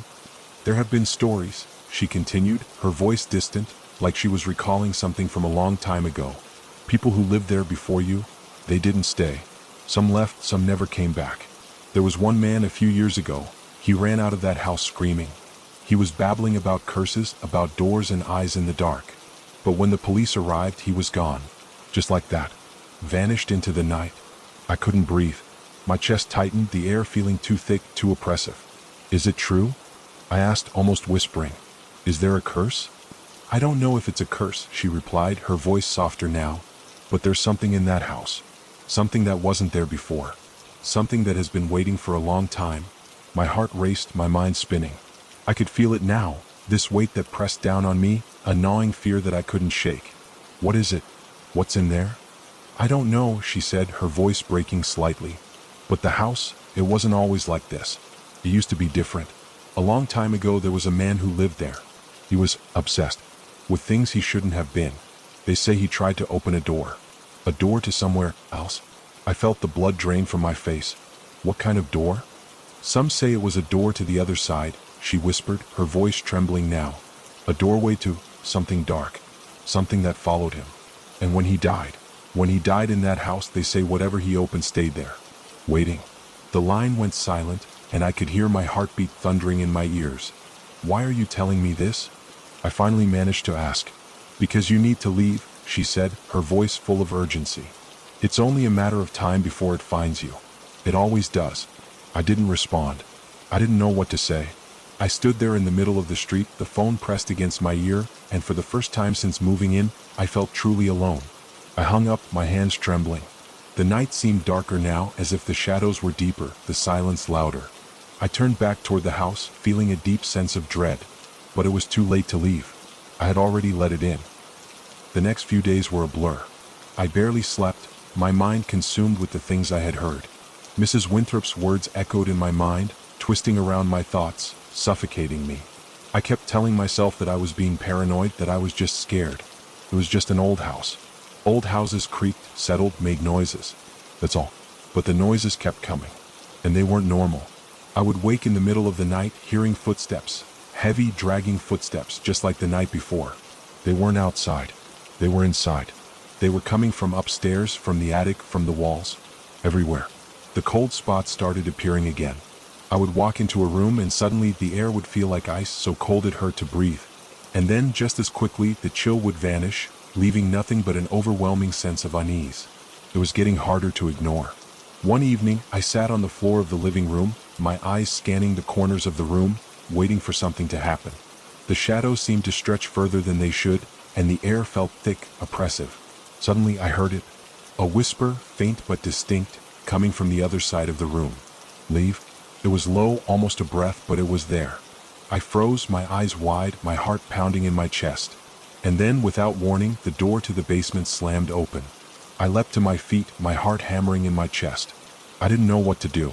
Should I run? Should I leave? But I knew deep down that it was already too late. Whatever had been waiting for me in that house had already found me. And now it wasn't letting go. I stood frozen for what felt like an eternity, my heart racing, my mind trying to catch up with what had just happened.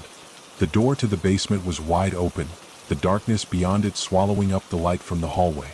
I felt the familiar coldness creeping into the room again, but this time it was different. It was colder, sharper, like the air was alive with something malevolent, something watching me from the other side. The whisper had stopped, but I could still hear it echoing in my head. "Leave?" The word pulsed like a warning, like something more than a voice trying to get through. But I couldn't just leave. Not like this. Not with that door open, beckoning me toward the unknown. I took a hesitant step forward, my legs shaky beneath me. The house seemed to groan, like it was settling deeper into itself, like it was alive. I had no reason to believe that the door had opened on its own, but the way it creaked on its hinges, the way it beckoned with that thick, impenetrable blackness beyond, made me wonder if I was about to make a terrible mistake. The footsteps above me had stopped for a moment, but I couldn't shake the feeling that something was moving around in the house. It felt like the walls themselves were shifting, breathing. I knew I shouldn't investigate the basement. Everything inside me screamed that I should turn around, pack my things, and run. But my feet carried me forward, past the door and into the dark, narrow stairs that led down to the basement. Every step I took felt like it was a step into something I wasn't supposed to know. The basement smelled damp, musky, like mold and rot. The air was heavy with the scent of age, of things long forgotten. The faintest light from the hallway behind me barely illuminated the bottom of the stairs, casting long, menacing shadows on the cracked stone floor. I reached the bottom, my hands shaking as I gripped the railing for balance. My eyes scanned the room, the shadows feeling alive, shifting as if they were watching me. I felt a chill crawling down my spine. Something was down here. I could feel it in my bones. Then, as I turned my head to the far corner of the basement, I saw it. A small, ancient-looking chest was sitting against the wall, the wood worn and cracked with age. It was the kind of chest you would see in old movies or books, something that looked like it belonged in a forgotten attic, not a basement. It wasn't just a relic of the past. It was out of place, as though it had been left there on purpose. I didn't know why, but my gaze was drawn to it as if it were calling to me. I couldn't stop myself. My feet carried me across the floor, the cold air growing thicker as I neared it. My breath hitched as I crouched in front of the chest. The lid was slightly ajar, as if it had been opened recently, and it seemed to creak in protest as I gently touched it. My mind screamed at me to stop, to leave, to get out of the house, but I couldn't. My fingers hovered over the lid, trembling, a mixture of dread and curiosity consuming me. Something deep inside me told me that opening the chest would answer everything, or maybe just make it worse. But I needed to know. I opened it. Inside was a collection of old books, their pages yellowed with age, covered in dust. But one book caught my eye. It was leather-bound, its cover scratched and scarred, like it had been through hell and back. It didn't belong with the other books. It was different, darker. I could feel it before I even touched it, like it was exuding an energy that wasn't human. I hesitated for a moment, unsure if I wanted to touch it. But then, without thinking, my hands reached out and picked it up. As soon as I touched the book, a shock of cold ran through me. My fingers trembled as I opened the cover, my eyes scanning the first page. The handwriting was cramped and erratic, barely legible. But it was the language that sent a chill through me.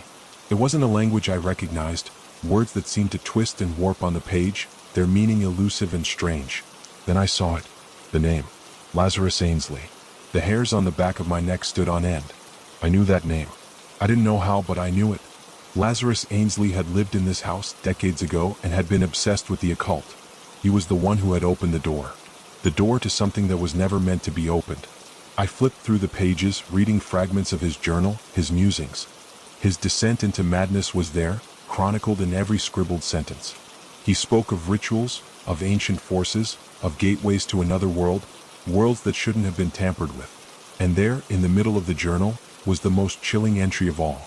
She's awake now. The door is open. I felt her. The whispers. The touch. She will never let me go. My blood ran cold. I slammed the book shut, feeling the weight of its dark history pressing down on me. I couldn't breathe, couldn't think. The walls felt like they were closing in, the air suffocating, as though the house itself was alive and watching me. Suddenly, I heard it again, the footsteps above me. Heavy, measured, and getting closer. I had to leave. I had to get out of that basement. But as I turned to run back up the stairs, I felt something cold brush against my shoulder. I whipped around, heart in my throat, but there was nothing there. Just the shadows closing in on me, tightening like a noose. I stumbled up the stairs, my legs shaking, my breath ragged. As I reached the top, I heard the whisper again, louder this time, right behind me. Leave. I slammed the basement door shut and ran for the front door, not caring about the noise, the darkness, the house that had now become my nightmare. I grabbed my keys, but as I reached for the handle to open the door, I froze. The door was locked. I hadn't locked it. Panic surged through me and I scrambled for the window only to find it locked as well. My entire body was on fire, adrenaline pumping through me as I slammed my fists against the window. But nothing happened. And then I heard it. The sound of breathing. Slow. Steady. Behind me. I turned, my body trembling, my eyes darting around the room, searching for the source. But there was nothing there. I was alone. At least that's what I told myself. But I couldn't shake the feeling. The feeling that whatever was in that house, whatever had been waiting all these years, had finally found me. And it wasn't letting me go. I stood in the center of the living room, the house pressing in around me. The air was thick with a weight I couldn't describe, a feeling that every corner, every shadow was watching me. My heart was still racing, the remnants of panic clawing at my chest. I couldn't shake the sensation that I was no longer in control, that something, some unseen force, was dictating every movement, every breath I took. The whispering had stopped for now, but the oppressive silence that followed was worse. It felt as though the house itself was holding its breath, waiting for something. I glanced around, the familiar creaks of the house sounding louder than usual, like they were alive with intention. The floorboards groaned under my weight, echoing through the empty rooms. I tried to calm myself. The rational part of my mind, what was left of it, told me that it was just the house settling, that I was still here because I had let my fear get the better of me. There had to be a logical explanation for everything: the footsteps, the cold spots, the whispering. The house was old. Old houses creaked. Old houses smelled. The stories I had heard from the neighbors about Lazarus Ainsley and the rituals could be nothing more than urban legends. My mind latched onto that idea, desperate to believe it. But the more I tried to push the fear away, the stronger it became, like a cold hand closing around my throat. I couldn't stay here much longer. The house felt wrong, twisted in a way that defied explanation. It was like the walls themselves were trying to pull me in, to trap me in its suffocating embrace. And then there was the book, the journal, the one I'd found in the basement. It hadn't just been a piece of history. It was a warning. A glimpse into the madness of a man who had tried to open a door that should have remained closed. I knew that I couldn't ignore it anymore. I had to understand what had happened here, what had caused Lazarus Ainsley to descend into madness, to open that door. I couldn't leave without answers. I turned toward the stairs, the only way to the second floor. The floorboards creaked beneath me, almost as if in protest. I didn't want to go up there, but I couldn't shake the feeling that I needed to, that something was waiting for me. The second floor seemed quieter, almost too quiet, like it was hiding something from me. I started up the stairs, each step echoing in the silence. The cold seemed to grow stronger as I ascended, the air thickening, like I was walking deeper into something ancient and forbidden. At the top, the hallway stretched out before me, shadowed and empty, but I felt the pull of the room at the end, the room I hadn't dared to enter yet. The door was closed. The room had been locked before, but I knew it wouldn't be locked now. The house didn't care about locks. It didn't care about anything but itself. I approached the door, my hand trembling as I reached for the handle. My fingers brushed against the cold metal, and I hesitated, my heart pounding in my chest. What if it was worse in there? What if whatever had been waiting for me was in that room? But I couldn't stop. I turned the handle and stepped inside. The room was dark, the only light coming from a small window on the far wall, which cast long, eerie shadows across the floor. The furniture was sparse, just a bed, a wardrobe, and a small desk cluttered with papers. But there was something else in the room, something I couldn't place. Felt like the room had been untouched for years, yet there was a sense of it being lived in recently. I walked further into the room, my eyes scanning every corner, every inch of space. My foot hit something hard on the floor, and I looked down to see a small, weathered box. It was made of wood, intricately carved with strange symbols I didn't recognize. The box was slightly open, as though someone had left it in a hurry, and something inside it glinted in the dim light. I knelt down, reaching for the box. My fingers brushed against the symbols as I lifted it, feeling a sudden chill rush up my arm. Something about this box felt wrong. It wasn't just an object, it was a key to something I wasn't sure I wanted to know. I opened it. Inside there was a small silver pendant shaped like an eye. It glinted strangely in the dim light, as if it were alive, watching me. I felt a shiver run through me, but I couldn't look away. The pendant seemed to draw me in, calling to me with an invisible pull. I had to have it. I reached for the pendant, my fingers grazing the cold metal, and the instant I touched it, the room seemed to shift. The air grew heavier, the temperature plummeting. The shadows in the room seemed to stretch toward me, and I could hear someone, moving in the darkness. A soft rustle, like footsteps on the carpet, the faint sound of breathing. I whipped around, my heart slamming against my chest. But there was nothing there. The air was thick now, like I was drowning in it, and I could feel the pressure building, as if something was slowly closing in on me.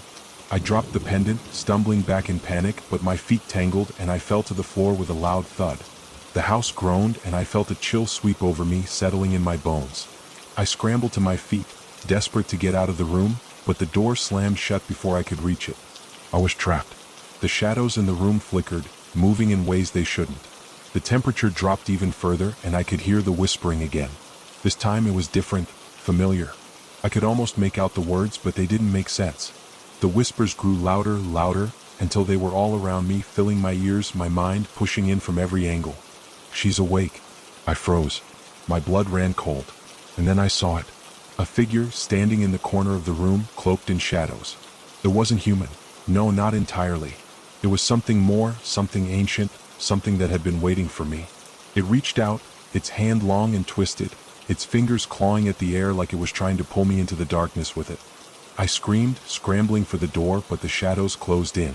I could feel them around me, pressing against my skin, suffocating me. And then, nothing. The darkness consumed me. I woke up on the floor, the chill still clinging to my skin, the room quiet once again. For a moment, I wasn't sure where I was, or if any of it had been real. Had I been dreaming? The shadows, the whispers, they all felt so vivid, so alive, that it was impossible to tell where reality ended and nightmare began. I pushed myself up, my head spinning. The room was still dim, the weak light from the window casting long, eerie shadows across the floor. My heart was racing, my breath coming in shallow gasps. I looked around, but the figure was gone. The room was empty. But it wasn't empty. I could feel it. Something had shifted. The air felt heavier now, thicker, as if the house itself was alive, breathing in rhythm with me, watching me. The walls seemed to close in, and the floor beneath me creaked as though it were protesting my presence. I stumbled to my feet, my legs shaking. The door was still closed, but now there was no handle. Just smooth wood, like it had never been there at all. My pulse quickened. I reached out to it, but as my hand brushed the surface, a violent shiver ran down my spine. The air around me rippled like heat off a summer pavement, but it was freezing cold. I backed away from the door, a sense of deep dread flooding me. This wasn't right. The house, it had changed. Everything had changed. I was no longer in control here. I could hear the whispers again. They were faint at first, distant, like a memory I couldn't quite grasp. But then they grew louder. I couldn't understand them, but they weren't the same as before. They weren't just voices. There was something else behind them, something darker, older, twisted. "Leave," one of the voices hissed. "Leave now. It's too late." I froze. The voice was unmistakable. It was the same whisper I had heard earlier, but now it seemed to have a power behind it, a force. My chest tightened, my breathing shallow. I was no longer sure of what was real, or if I had truly been alone in this house to begin with. The whispers continued, circling around me like a storm, relentless and suffocating. They were all around me now, pressing against my skin, filling my ears until I thought I might go mad. I stumbled back, my eyes darting to the window. The room was suffocating, closing in around me, but outside, there was light. The world beyond the window still seemed untouched, still bright and clear, as if nothing had happened. I had to get out. I turned to the door again, but this time I didn't hesitate. My hand gripped the knob, my fingers shaking. It was cold, colder than it should have been, but I didn't care. I twisted the knob. The door opened with a groan, the hinges creaking as though they hadn't been moved in years. My heart hammered in my chest as I stepped into the hallway, my mind spinning, my legs unsteady. The house was still silent, too silent. The air was thick with an oppressive weight that seemed to press down on my chest with every breath. I walked slowly, cautiously, as though the house might spring to life at any moment and swallow me whole. The hall stretched out in front of me, dark and narrow. The wooden floor creaked underfoot, the sound so loud in the silence that it made my skin crawl. I reached the top of the stairs, my hand gripping the banister tightly. It was cold, unnaturally so, and I could feel the tremor in my fingers as I made my way down. Every step felt like it took me deeper into the heart of the house, into its darkness. When I reached the bottom, I was back in the living room. The room felt wrong. It was too quiet. The shadows seemed to stretch across the walls, growing longer and deeper with each passing second. I stepped further into the room, my eyes scanning the space, searching for something, anything, that might explain what was happening. The house felt like a living thing, like it was watching me, studying me. It was waiting. I had to leave. But the door, the front door, I couldn't remember where it was. The hallway stretched endlessly, the same doorways and walls repeating, twisting, turning into an inescapable maze. My head spun and my vision blurred. I wasn't sure if I had walked into the living room a moment ago or if it was another place entirely. The house was disorienting, warping in ways I couldn't explain. I rushed to the door, my hands shaking as I fumbled for the handle. The cold from the door was intense now, so much so that it felt as though the air around it was freezing solid. But when I pulled on the handle, it didn't budge. The door was locked. I could feel it, like something was holding it in place, keeping me inside. I turned around, panic rising in my chest. The house felt alive with movement, the walls shifting, the floorboards groaning as though they were alive, stretching and contorting. And then I heard it, footsteps. Slow. Heavy. They were coming closer, each step deliberate and measured, like someone, or something, was walking toward me with purpose. I froze. My heart stopped. I couldn't breathe. The footsteps grew louder, closer. They were coming for me. I turned to run, but the hallway twisted, the walls closing in, and the darkness reached out, swallowing me whole. The house had consumed me, trapped me in its suffocating grip. Then, just as suddenly as it had begun, the sound of footsteps stopped.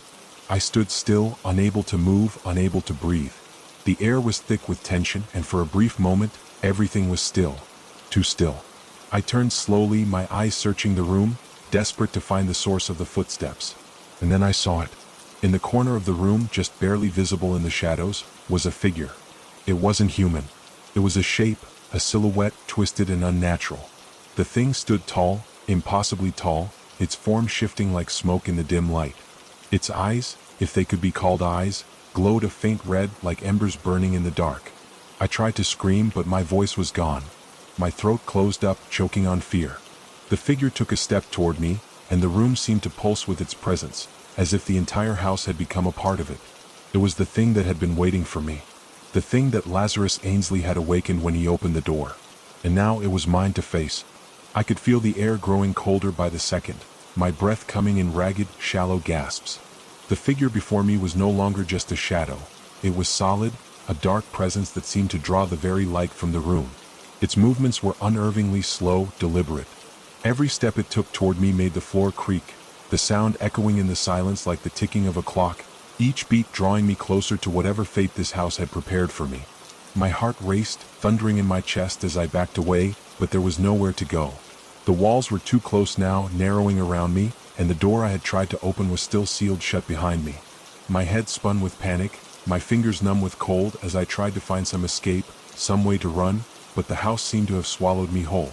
The figure's form flickered, distorting like smoke in a breeze, before solidifying once more. Its red eyes never left me, burning with an intensity that felt like they were piercing through me. I could feel the weight of its gaze, the pressure of its stare, as though it were studying me, waiting for something, waiting for me to make a move. And then, from somewhere deep within the house, I heard a low, creaking sound. It was almost like the groan of a door, an ancient one, opening slowly. The figure stopped moving, its attention momentarily diverted. It turned its head toward the sound, the shadows around it rippling as if the very air were bending to its will. That sound. I knew it immediately. It was the door. The door that had been locked, the door I had tried to open, now slowly creaking open on its own. I had to get to it. The figure didn't move, but its presence was heavier now, suffocating, like a storm that had settled into the very walls of the house. I didn't dare take my eyes off it, but I couldn't ignore the sound of that door opening. The house was pulling me toward it, as if it were calling me to step into whatever lay beyond. With trembling hands, I made a decision. I had no choice. I turned, stumbling as I ran for the sound, my legs unsteady, my feet slipping on the cold wooden floor. My breath came in desperate gasps, my mind a haze of fear and confusion, but the door, it was there just ahead. It was open now, the dark space beyond beckoning me, but I could already feel the temperature drop, the air thickening with something darker than fear. I reached the door, my hands shaking as I stepped into the doorway, but as soon as I crossed the threshold, I was hit by a wave of nausea. The darkness inside the room was almost tangible, pressing down on me, pulling me in. And there it was, the thing I had been running from. The figure was behind me, too close, too fast. I hadn't heard it move, but it was there, right on my heels. It let out a low, guttural sound like a growl, but there was no mouth, no lips, just the eerie, unnatural noise that vibrated through the air. I felt it in my bones, in my skin, in the very depths of my soul. I couldn't breathe. I couldn't think. I was trapped between the door and whatever monstrosity followed me. My hands scrambled along the walls, desperately seeking something, anything, to hold on to, but the walls were cold and smooth, offering no comfort, no relief. The door behind me slammed shut with a deafening crash, cutting off any hope of escape. I turned around to face the room, but there was nothing there, just the darkness, the suffocating dark that seemed to swallow everything. There was no door to run to, no way out. Then I heard it again, the creaking sound, but this time it was different. It wasn't the door. It was the floor beneath me. I looked down in horror as the wood began to warp, shifting beneath my feet, pulling away from the edges of the room, revealing a gaping black void. My heart stopped, my blood ran cold. The house. The house was moving, alive in a way I couldn't understand, couldn't explain. From the darkness, a voice whispered, low and harsh, like the rustling of dead leaves. Lazarus Ainsley opened it. "You are mine now." The words seemed to echo through my head, rattling my bones. My legs gave out beneath me, and I fell to my knees, my hands clawing at the floor as the house groaned around me. I could hear the whispers again, faint like voices from the other side of the wall. They were calling to me, beckoning me into the void. I reached for the door, desperate to escape, but it was gone. The hallway was gone. The walls had disappeared, leaving nothing but darkness, endless darkness that reached out like tendrils, pulling at my mind, my soul, threatening to devour me whole. The air grew colder, the darkness colder still. The whispers grew louder, louder than ever before, until it felt like they were inside my mind, inside my thoughts, twisting and pulling at the edges of my sanity. I tried to stand, but the darkness was closing in, suffocating me. I could feel it pulling me deeper, its weight bearing down on me like the hand of some ancient force. And then I felt it, a cold, clammy hand, ice cold, pressing against my back, pushing me forward into the abyss. I screamed, but there was no sound, no escape, only the endless void, the cold, and the whispers. I don't know how long I was in that void, the place between sleep and consciousness, between the real world and whatever dark dimension I had found myself in. Time lost its meaning. The cold seeped into my bones, gnawing at me, relentless, a constant reminder of how much I was no longer in control. The darkness felt alive, suffocating, pulling at the threads of my mind, unraveling everything I had known. But then, just as suddenly as it had consumed me, I felt the floor beneath me again. It was solid, real. My hands touched rough wood, and the suffocating cold lifted, replaced by a heavy, oppressive heat. I sucked in a breath, but the air was thick, stifling, like I was breathing in smoke. I opened my eyes, though I wasn't sure I even wanted to. The light was dim, flickering like the last breath of a dying flame. It was a room I hadn't seen before, one that felt so familiar and yet so foreign. The walls were covered in dark, faded wallpaper, the edges curling up as if the house had been trying to claw its way free from whatever had been done to it. In the center of the room stood a pedestal, black as night, topped with what could only be described as a twisted symbol. It was an intricate design, lines and curves woven together, each one etched into the wood with a precision that made my skin crawl. The symbol felt like it was watching me, its lines moving in the corners of my eyes, pulling me in. I stood slowly, the room spinning around me. My legs felt weak, unsteady, but I had no choice. I needed to understand what was happening, what had happened to me. Then I saw it. A journal. An old leather-bound book lay discarded on the floor near the pedestal, its pages yellowed with age, its cover cracked and worn. Something about it called to me. Maybe it was the way the symbol seemed to pulse around it, or maybe it was the same compulsion that had led me to this place, but I couldn't resist. I knelt down, my fingers trembling as I picked it up, brushing the dust off its cover. It was heavy, thicker than it looked, the leather soft from years of handling. I opened it to the first page, the ink faded but still legible. The words weren't familiar, at least not at first glance, but they felt old, like they belonged in a time before mine. And then it hit me. The name. Lazarus Ainsley. This was his journal. The same man who had once owned the house. The man who had been obsessed with the occult. The man whose rituals had torn open the fabric of whatever reality I had known.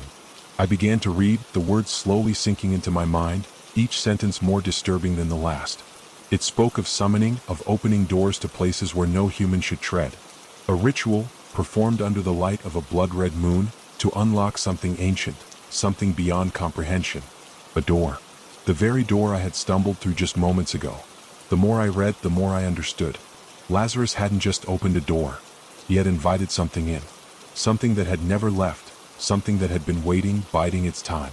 The house had become a vessel, a prison, a place where the line between the living and the dead had been blurred. I flipped through more pages, my heart racing with each entry. Descriptions of strange happenings, the whispers in the walls, the cold spots, the shadows that moved on their own. the spirits that walked through the halls. And then at the very end of the journal, one final entry. Asterisk, I have seen them now. They are here. And they are hungry. Asterisk. I slammed the book shut, the words echoing in my mind. I couldn't breathe. The room seemed to be closing in on me, the walls shifting and twisting as though the house itself was alive. The symbol on the pedestal pulsed brighter, casting a sickly green light across the walls. And then I heard it. A voice. Soft at first, like a whisper carried on the wind, but it grew louder, more distinct. A low, guttural growl that seemed to come from the very walls themselves. Asterisk, you shouldn't have come. Asterisk. The air grew colder again, the oppressive weight returning. I felt it press against my chest, suffocating me. I tried to move, but my legs wouldn't obey. Panic surged through me, the realization dawning that I wasn't alone in this room. Not anymore. Something stepped into the light. It was not human. The figure that appeared before me was a twisted mockery of the shape of a person. Its limbs unnaturally long, its body bent at odd angles, like a puppet whose strings had been pulled too tight. Its skin was pale, almost translucent, its eyes hollow black pits that seemed to swallow the dim light around it. It opened its mouth, and I heard that voice again, though its lips didn't move. Asterisk, you are ours now. Asterisk. The air grew colder still, and a wave of nausea hit me. My stomach churned, and I fought to stay conscious, to hold on to some shred of reality. But the room, no, the entire house, felt like it was closing in on me, squeezing the very life out of me. I stumbled back, but there was nowhere to go. The walls had closed in, and the figure before me stepped closer, its presence filling the room. My heartbeat was deafening in my ears, my breathing shallow and ragged. Then it raised one long, spindly arm, its fingers curling toward me like a beckoning invitation. Come with us, it whispered, the words reverberating through my skull, shaking me to my core. And I knew without a doubt that if I stepped forward, if I allowed myself to be taken, I would be lost forever. But what choice did I have? I couldn't breathe. The air was thick with the stench of decay, the smell of something ancient, something that had been waiting for me. Every muscle in my body screamed for me to run, but my legs were frozen, paralyzed by a terror so deep I could barely comprehend it. The figure before me was still, but I could feel its presence, its hunger pressing in on me like the weight of the world. It took a step forward, its long, gaunt limbs creaking as if they were made of brittle bone. Each movement was unnaturally slow, but the distance between us shrank with terrifying speed. I could see its skin now, gray and mottled, as though it had been pulled too tight over its skeletal frame. Its eyes were wide, unblinking, and they were fixed on me, watching me, waiting. Come with us, the voice whispered again, and this time I heard it more clearly. The words didn't come from its mouth, they came from everywhere, from the walls, from the floor, from the air itself. I shook my head, a primal fear surging through me. My mind screamed for me to run, to escape, to do anything but stay in this nightmare. But my body betrayed me, paralyzed by fear. The thing took another step, and I felt my chest tighten, my throat closing. I couldn't move. I couldn't even scream. But then, a flicker of memory, something Lazarus had written in his journal, rushed into my mind. The ritual. The door. The house. There was a way out. I wasn't trapped. I could escape, but I had to find the door. I had to close it before it was too late. Without thinking, my body finally responded. I turned and bolted toward the stairs, the floor creaking beneath my feet as I sprinted up the narrow hallway. Behind me, I could hear the thing moving, its footfalls slow but relentless, each one echoing through the house like a death knell. I didn't dare look back. I didn't want to know how close it was. I reached the top of the stairs and rushed into the room where I had first found the journal. It was the only place I could think of where there might be something to help me, anything to stop this nightmare. My heart was pounding, my breath coming in ragged gasps as I fumbled through the clutter on the floor, desperate to find something, anything. That's when I saw it. A faded, wooden chest tucked away in the corner of the room. I had noticed it before, but it hadn't registered. Now it stood out like a beacon in the dim light. Without hesitation, I rushed over and yanked it open. Inside there were more journals, old and brittle, their pages crumbling at the edges. But there was something else, something even more unsettling. A small, rusted key, its shape unfamiliar, its presence heavy with significance. I didn't know what it opened, but I didn't care. It had to be important. I grabbed it and turned, but as I did, I froze. The thing was there. It had followed me into the room, its presence a suffocating weight in the air. Its eyes were locked onto mine, and I could feel its gaze piercing through me, digging into my soul. I could hear its breath now, slow and rasping, filling the space between us like a shadow. You can't escape, it croaked, its voice a low growl. The words seemed to vibrate in the air, thick and heavy. I backed away slowly, clutching the key in my hand, feeling the cold metal press into my palm like a lifeline. But there was no escape, not like this. I needed to find that door, the one Lazarus had opened. The one that had unleashed whatever this thing was. I turned and ran again, this time toward the basement. I didn't know why, but something told me it was down there. The pulse of dread in the back of my mind was impossible to ignore. I reached the door to the basement and yanked it open, the air growing colder with each step I took. The stairs creaked under my weight, the sound echoing through the silence like a warning. But I didn't stop. I couldn't. I reached the bottom of the stairs, and the basement stretched out before me in darkness. I could feel something in the air, something watching, waiting. My heart raced in my chest, each beat louder than the last. I felt the key in my hand, still cold and heavy, and I knew I was getting close. That I saw it. At the far end of the basement, behind a stack of old crates, there was a door. It was unlike anything I had seen before. Strange symbols were carved into the wood, their meaning lost to time.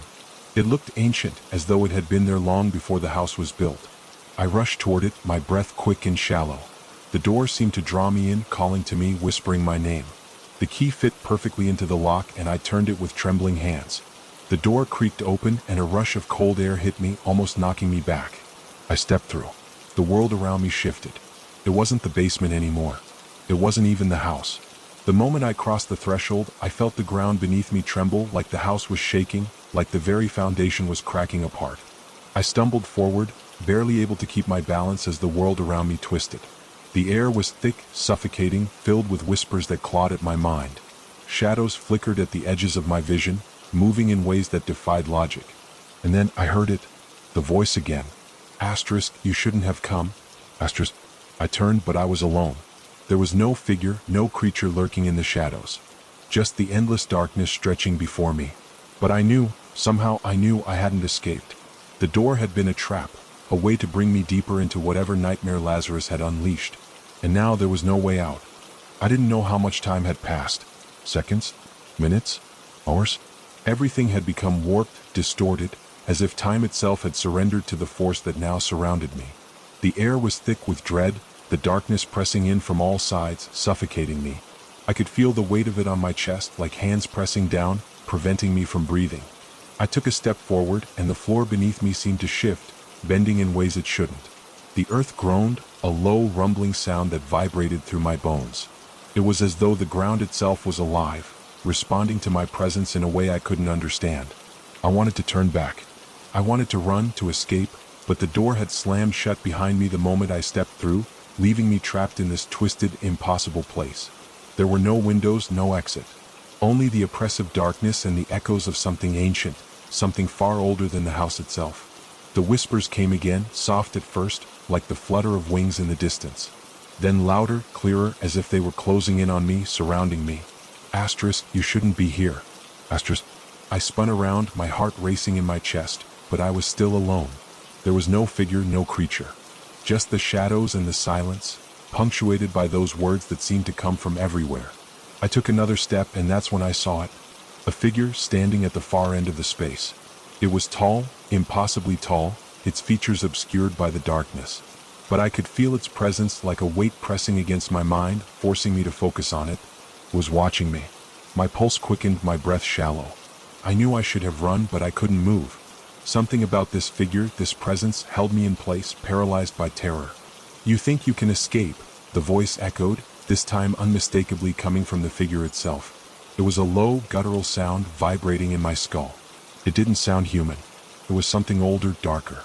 I opened my mouth to scream, to call out for help, but no sound came. My throat was dry, constricted, as though it were being squeezed from the inside. My vision began to blur, the world around me warping and twisting like a bad dream. The figure took a step forward, its shadow stretching out like a wave, swallowing the space between us. I could feel its gaze, even though I couldn't see its eyes. It wasn't just looking at me, it was inside me, digging through my thoughts, my memories. I took a step back, and that's when I heard it, footsteps echoing through the darkness. They were heavy, slow, methodical, coming closer. I spun around, my heart pounding, but there was nothing there. No figure, no presence. Just the endless black void. The footsteps grew louder, more distinct, and then I felt it. Cold. So cold. A breath, icy and heavy, brushing against the back of my neck. It sent a jolt of pure terror through my body, and I turned sharply, but there was nothing there. The cold lingered, creeping up my spine, freezing my very bones. My hands trembled as I reached out, feeling the air around me, trying to make sense of what was happening. But it was like trying to grasp smoke. Impossible, intangible. "You will never leave," the voice growled, and it was closer now, so close I could feel it in my chest, vibrating in my ribs. I wanted to scream, but the words wouldn't come. I wanted to run, to escape this nightmare, but my body refused to obey. I was frozen, stuck in this place, trapped in this endless, suffocating darkness. Then, without warning, the ground beneath me cracked. A deep, violent rumble echoed through the space, the sound of something tearing apart, breaking free. I looked down, but there was nothing to see, just a void, a chasm opening up beneath me, a black hole that seemed to lead to nowhere. I stepped back instinctively, my heart racing, my breath coming in short gasps. "You can't escape," the voice repeated, but this time it wasn't the figure, it was something else, something deep beneath the earth, something ancient, calling out to me. I turned, my eyes scanning the dark, searching for a way out, a way to escape this hellish place. But there was nothing. No escape. And then I saw it. A flicker of light in the distance. A faint glow like a candle flame, dancing in the darkness. I didn't think. I didn't hesitate. I just ran toward it, my heart pounding, my mind racing. The ground shook beneath me as I sprinted, my feet stumbling over unseen obstacles, my breath ragged as I pushed myself harder. The light grew brighter the closer I got, but so did the darkness around me, the shadows stretching longer, twisting in unnatural ways. The whispers grew louder, more frantic, like 1,000 voices crying out, warning me to stop. But I couldn't. I had to reach that light. It was the only thing that felt real, the only thing that might lead me to safety. I reached it finally. But when I did, it wasn't what I expected. It was a door. A door standing alone in the middle of nowhere, framed by the same strange symbols I had seen before. It was the same door I had opened to come here, but now, it was glowing, pulsing with an eerie light. I reached out, my hand trembling as I touched the doorknob. It was cold, so cold it felt like ice, and I could hear the whispers growing louder, more frantic, as though something was trying to pull me away. But I didn't care.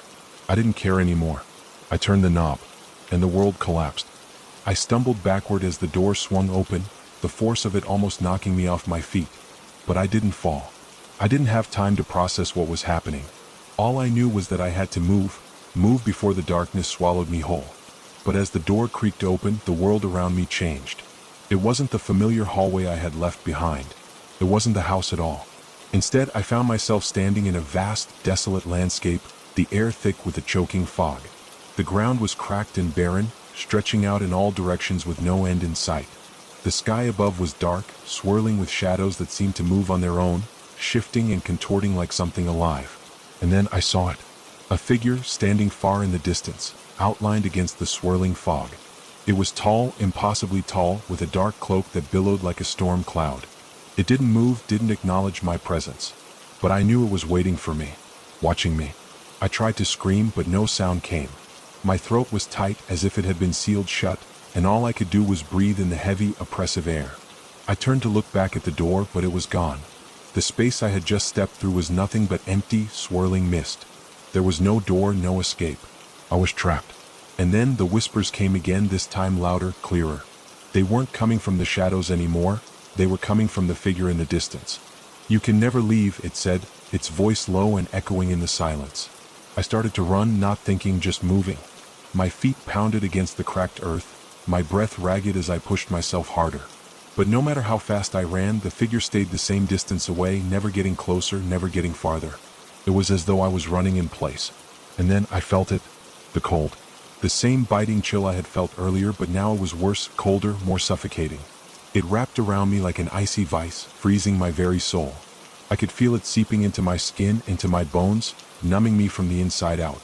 I tried to fight it, tried to push through, to ignore the feeling that was crawling under my skin, but it was useless. The cold was too strong, too consuming. The whispers grew louder, more frantic, and then in the distance I saw movement. The figure was closer now, walking slowly toward me, its dark cloak trailing behind it like smoke. "You can't escape," it repeated, its voice now almost a growl. I turned to run again, but my legs wouldn't move. I was frozen in place, unable to do anything but watch as the figure drew closer, its presence filling the space, suffocating me. And then just as it reached me, it stopped. For a moment, everything was still. The world around me seemed to hold its breath, as if waiting for something. And then the figure reached out. It was a hand, pale and cold, with long, thin fingers that seemed to stretch unnaturally. It grasped my wrist with a force that made my skin crawl, its touch like ice burning through me. "You should have stayed away," the figure whispered, its voice now clearer, sharper. It wasn't just a voice anymore. It was a presence, filling my mind, wrapping around my thoughts. And then I understood. This wasn't just a house. It wasn't just a place. It was a trap. A door that had been opened long ago, a doorway to something beyond. Something ancient. Something that had been waiting for me, waiting for anyone who dared to enter. I tried to pull away, but it was no use. The cold was consuming me, dragging me down into the depths of the darkness. And then, just as I thought I would lose myself to it, I heard something. A voice. Not the figure's, but someone else's. Run. It was soft, distant, but it pierced through the fog, through the cold. It was a voice I recognized, though I couldn't place it. And in that moment, I did the only thing I could think to do. I ran. I didn't know how. Didn't know where I was running or what direction I was going. But the voice, that distant, unfamiliar voice, pushed me forward.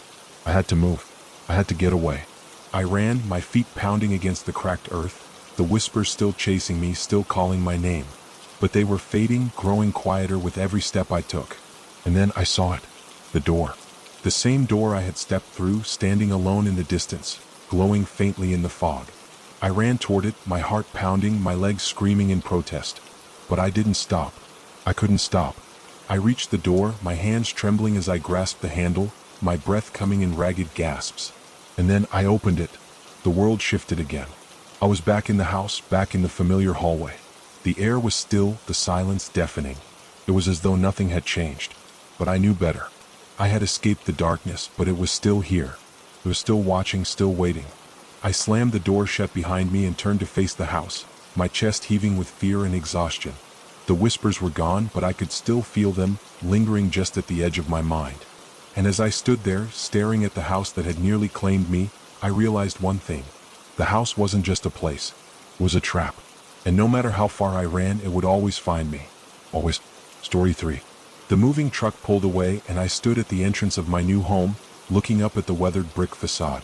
The house was old, probably older than I was comfortable with, but it was all I could afford after the divorce. My ex had taken most of our savings, leaving me with just enough for a small down payment on a place that was, well, decent. At least it was mine. I wasn't sure what I expected when I saw it in the listing, but in person, it was a little more imposing, a little more intimidating. The windows were covered in a layer of grime, the front steps cracked and uneven. I could see that this house had stories to tell, though I wasn't sure if I was ready to hear them. Inside, the floorboards creaked beneath my feet, and the air smelled faintly of dust and something else, something I couldn't quite place. The house was cold, even though it was a warm autumn afternoon. A strange chill that seemed to hang in the corners of every room. It was all part of the charm, I told myself, but as I began unpacking, I couldn't shake the feeling that something wasn't quite right. The landlord, an older man named Mr. Arnold, had been kind enough to give me the keys a little early so I could start getting settled. He was a quiet sort, keeping to himself, but he'd mentioned that there had been a few tenants before me. All had moved out quickly, citing various reasons. Some claiming the house was too strange, others saying they just couldn't get comfortable. But Mr. Arnold insisted there was nothing to worry about, that the house was just a little lived in. A few quirks here and there, nothing major. As I carried a box of books into the living room, I caught sight of the house next door. A woman was standing on her porch watching me. She looked to be in her mid-50s, with graying hair pulled back into a tight bun. I waved, but she didn't wave back. Instead, she just stared for a moment before turning and walking inside, the door creaking shut behind her. That night, after I'd unpacked the last of my boxes, I sat on the couch, exhausted. The house creaked and groaned as if it were alive. The air had grown colder, and I could see my breath in the dim light of the lamp. I stood up, rubbing my arms to ward off the chill, and went to turn on the heater. As I passed the hallway, I heard a sound, a slow, deliberate creak like someone walking across the floor above me. I froze. It was probably just the house settling, I thought. After all, it was old, and houses like this always made noises. But there was something unsettling about the rhythm of it, something that didn't feel quite right. I ignored it, though. I didn't want to make myself paranoid over nothing. The next morning, I ventured outside to grab some coffee. As I walked past the neighbor's house, I noticed the woman from the day before standing by her front gate. She looked at me, her eyes narrowing as I approached. I smiled awkwardly, but she didn't smile back. Instead, she leaned closer and spoke in a low, hushed tone. "You know," she said, glancing quickly toward the house behind me, "that place has a history. The last tenants? Well, they didn't last long." Her voice was filled with a strange mixture of concern and something else. Fear, maybe. People say it's haunted. Something about the man who used to live there. He was into some dark things. Occult stuff, I think. I raised an eyebrow, surprised by the sudden shift in the conversation. "Occult?" I asked, trying to sound casual, but there was an edge to my voice. "What do you mean?" She hesitated for a moment, then glanced over her shoulder as if checking to see if anyone was listening. "The man who owned that house before you, his name was, well, no one remembers, but the rumors say he did strange things. Some folks claim they heard footsteps in the night, or whispers when no one was there. Others ran out, babbling about curses." She shuddered. "But I wouldn't worry about it. I'm sure it's just a story. I just thought you should know." I didn't know what to think. I didn't want to be the kind of person who believed in ghosts or curses. But the way she said it, so matter-of-factly, made me uneasy. Still, I forced a smile and nodded. "Thanks for the heads up. But I'm sure it's all just stories." She gave me a tight-lipped smile, then turned and went back inside. I stood there for a moment, staring at the door she had just closed, then shook my head. It was just the old woman's overactive imagination, nothing more. But when I returned to the house, the floorboards creaked again under my weight, just like they had the night before. And the chill was still there, lingering in the corners of each room, waiting for me to dismiss it once more. I didn't want to think about it, but something was starting to gnaw at the back of my mind. Something wasn't right. I could feel it. That night, as I tried to sleep, I heard it again. The footsteps. Slow, heavy steps above me. They weren't the creaks of a house settling. They were too deliberate, too real. My heart started pounding as I lay there, still and silent, listening. And then the temperature dropped. A cold, biting air swept over me, making my breath fog up in front of my face. I pulled the blanket tighter around me, but it didn't help. I was cold to the bone. Something was in the house with me, and I didn't know what it was. I lay there, eyes wide open, listening to the footsteps growing louder, closer. The footsteps didn't stop that night. They came and went, pacing across the floor above me in slow, deliberate intervals. I tried to ignore them, to chalk it up to the house settling or my imagination playing tricks on me. But there was something about the rhythm of those steps that felt off, like someone was pacing, waiting for something. I barely slept, staring at the ceiling, my mind racing. Every creak of the house seemed amplified in the stillness of the night, and I kept hearing faint whispers, soft, unintelligible murmurs that made the hairs on the back of my neck stand up. I thought maybe it was the wind, but it was too still outside. Too quiet. By morning I was drained. My eyes were heavy, and I couldn't shake the gnawing feeling that something was wrong. I tried to push it down, to convince myself that it was all in my head, but it was becoming harder and harder to ignore. When I ventured outside that morning to get some fresh air, the woman from next door was outside again, sitting on her porch with a cup of tea. She gave me a quick glance as I passed, then stood up abruptly, walking toward me with a worried expression on her face. "You didn't hear it last night, did you?" she asked in a low voice, her eyes scanning the house behind me. I stopped and turned to face her, suddenly more alert. "Hear what?" "The footsteps," she said, almost in a whisper. "They come every night. I told you about the last tenants, didn't I? They heard them too. Some nights it gets worse. You can hear them moving around like someone's in the house with you." She shivered. "It's the man who used to live there. He's still here, I'm sure of it." I opened my mouth to say something, but the words didn't come. I could feel the weight of her gaze on me, as if she were waiting for me to confirm her fears. But I couldn't. How could I? I had heard the steps too, but I wasn't ready to admit it. "Not yet." "I'm fine," I said quickly, forcing a smile. "It's just an old house, that's all." But even as I said the words, I knew they didn't ring true. The house wasn't just old, it was alive. It creaked and groaned, yes, but there was something else, something underneath it all. Something that I couldn't quite grasp, but it was there, lurking in the shadows of my mind. The woman's eyes softened, but she didn't seem convinced. "Just be careful," she murmured, turning back toward her house. "I don't want to see you end up like the others." That afternoon, I decided to take a closer look around. Maybe there was a logical explanation for the strange noises. Old pipes, maybe, or a draft that was causing the floorboards to creak. Anything to dismiss the fear that was starting to creep in. I started with the attic. The door was at the end of the hallway, hidden behind a heavy curtain that had been there for as long as I could remember. I didn't know why I hadn't noticed it before, but as I stood in front of the door, a sense of dread washed over me. The attic was supposed to be off limits, but something inside me urged me to go up there, to see what I could find. I grabbed the old rusted handle and turned. The door creaked open with a loud groan, and a rush of stale air hit me. I squinted into the dark space, the light from the hallway barely reaching the top of the stairs. I hesitated, my pulse quickening. But then something strange happened. I heard it, the unmistakable sound of breathing. It was faint at first, barely a whisper, but it was there. In the dark, in the attic. I froze, my heart pounding in my chest. I couldn't see anyone, but the air felt thick, heavy, like something was watching me from the shadows. "Hello?" I called out, my voice shaky. There was no answer. I stepped forward, each creak of the floorboards beneath me amplifying the eerie silence. My foot hit something soft, something that made me stumble. I reached down, my fingers brushing against a thick, leather-bound book. I pulled it out of the dust and opened the cover. The pages were yellowed with age, the ink faded but still legible. The handwriting was strange, almost frantic in its scrawl, and as I began to read, a chill ran down my spine. The entries were dated back over 100 years, and the further I read, the more unsettling they became.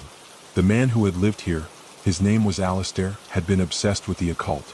His journal detailed ritual after ritual, incantations and symbols that I couldn't understand. There were mentions of dark entities, things he had summoned and bound, things that were not of this world. The more I read, the more I realized that the house wasn't just old. It was cursed. The rituals Alistair had performed here, the things he had called into this space, had left a mark. And now, whatever had been summoned was still here, lurking in the walls, in the shadows. I slammed the book shut, my hands trembling. I could feel the presence now more clearly than ever. It was here in the house with me, watching, waiting. The cold air grew thicker, and the whispers returned, louder now, swirling around me like a storm. My breath came in shallow gasps as I turned and bolted for the stairs. I needed to get out. I needed to leave before whatever was in this house found me. But as I reached the bottom of the stairs, I heard it, the footsteps, slow and heavy, right behind me. I turned, but there was nothing there. Just the darkness. The next few days were a blur of anxiety and dread. I couldn't shake the feeling that something was watching me, lurking just beyond my peripheral vision. The house had always been unsettling in its creaky, old-fashioned way, but now it felt different. Alive, almost as though it was waiting for me to make a mistake. Waiting for me to slip up. I tried to ignore the whispers, the footsteps, and the cold spots that seemed to follow me from room to room. But the house had a way of making its presence known. No matter how I tried to distract myself, the unsettling noises became impossible to ignore. Sometimes I'd hear a soft rustling behind me when I thought I was alone. Other times, it felt like something was standing just out of sight, waiting. I began to question my own sanity. I thought maybe I was imagining things, or maybe it was the stress of the move, the weight of starting over in a new place after everything that had happened in my life. The divorce had been hard, but this house was something else entirely. One afternoon, after another sleepless night, I decided to go for a walk. Maybe the fresh air would clear my head, help me reset. As I walked through the neighborhood, I saw the same woman from next door. She was standing at her front gate, watching me with an expression I couldn't quite place. Was it concern or fear? I walked over to her, trying to be polite. "Hey," I said, forcing a smile. "How's it going?" She didn't immediately respond. Instead, she looked at me like she was weighing whether or not to say something. Finally, she sighed, her shoulders slumping as if the weight of something heavy was pressing down on her. "You're still hearing them, aren't you?" she asked, her voice barely above a whisper.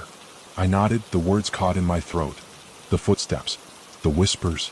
She glanced over her shoulder nervously before lowering her voice. "You need to be careful. People have left because of it. The man who used to live there, Alistair, he wasn't just obsessed with the occult. He opened something. A door. To another place." I raised an eyebrow. "What do you mean, another place?" Her eyes darted toward the house, her gaze flickering with something dark. "He didn't just dabble in rituals. He tried to summon something. Something that wasn't supposed to come through. After he disappeared, people who lived there reported things. Strange things. The last tenants, well, they ran out of the house one night, babbling about curses, about something they saw. Some people say the house is cursed because of what he did. And now, it's still here." I felt my stomach twist into knots. The hairs on the back of my neck stood up as I listened, trying to process her words. "What are you saying?" That something is still here? In the house? She nodded slowly, her face pale. It's not just the house settling. It's the curse. Whatever Alistair did, whatever he called into that place, it's still here. And it won't leave until it gets what it wants. The fear in her voice was enough to make my blood run cold. What do you mean, what it wants? She hesitated before answering. It feeds off fear. It gets stronger when it has someone to latch onto. You might be its next target. You need to leave. I couldn't speak. My mind was reeling. The thought of leaving crossed my mind, but I couldn't. This was my fresh start. My chance to build a new life, to escape the past. I had nowhere else to go. I appreciate your concern, I said, trying to sound calm, but I could hear the tremor in my voice. But I'll be fine. I'll figure this out. The woman's face softened, and for a moment she looked almost sympathetic. Just don't say I didn't warn you, she said, then turned and walked back into her house without another word. I stood there for a long time staring at the house. The wind had picked up, sending a chill through the air, and the sky was clouded over as if the world was holding its breath. I felt a deep, gnawing unease in my gut, but I couldn't bring myself to leave. Not yet. I went back inside, determined to push through it. I couldn't let my fears control me. Not again. But that night, things escalated. I was in bed trying to sleep when the first cold wave hit. It swept over me so suddenly that I gasped, my breath visible in the freezing air. My eyes snapped open and I saw it, a shadow just beyond the edge of my bed. It was tall and thin, its shape almost fluid, as though it were made of darkness itself. I froze, my heart pounding in my chest. It didn't move at first, but I could feel its presence, like it was waiting for something. The air grew heavier, thick with an oppressive weight. My body tensed, and my skin prickled as if I were being watched, not just by eyes, but by something far more sinister. Then it moved. A sound like slow, dragging footsteps echoed through the room. My breath caught in my throat as I strained to see through the darkness. The shadow came closer, its shape growing more defined with each passing second, until I could almost make out the contours of its face. I wanted to scream, to run, but my body wouldn't move. I was paralyzed, trapped in my own terror. The air grew colder and I felt something cold and clammy, brush against my arm. My skin crawled as I realized it was right beside me. Something was there, in the room with me, and it wasn't going away. The whispers returned, faint but unmistakable, swirling around me like a chorus of voices just out of reach. The cold touch on my arm tightened, and for a moment, I thought I might suffocate under the weight of it. Then, just as quickly as it had come, it was gone. I gasped for air, my body shaking uncontrollably. I fumbled for the light switch, flipping it on, but the room was empty. No shadow. No cold. Just the familiar, creaky silence of the house. But I knew what had happened. I knew that whatever had touched me wasn't going to leave. Not until it got what it wanted. And it was only a matter of time before it came back. I grabbed my phone, dialing the number of a local priest I had found online earlier. My hand trembled as I pressed the call button, praying he would answer. But as the phone rang, I knew in my heart that there was no escape. Not from this house. Not from whatever Alistair had unleashed. The night was long and the air was thick with fear. I barely slept, the events of the evening replaying in my mind like a cruel, never-ending loop. Every time I closed my eyes, I could still feel the cold touch, hear the whispers, and see the shadow looming just beyond my bed. It was like the house was alive, aware of me, and it wanted something. The following morning, I woke up early, still shaken. I had to do something. I couldn't let this terror control me any longer. I had to understand what was happening, even if it meant confronting the darkness head-on. But where could I even begin? The neighbor's warning echoed in my mind.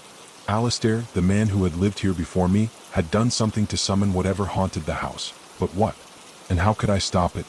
I decided to start my investigation in the house itself. If I couldn't leave, at least I could try to find some answers. Maybe there was something in the attic, something hidden away that could explain the strange happenings. I wasn't sure what I was looking for, but I had to try. The attic was an old, dusty space that hadn't been touched in years. As I climbed the narrow, creaky stairs, the air grew colder, and I felt a prickling sensation on the back of my neck, as though I was being watched.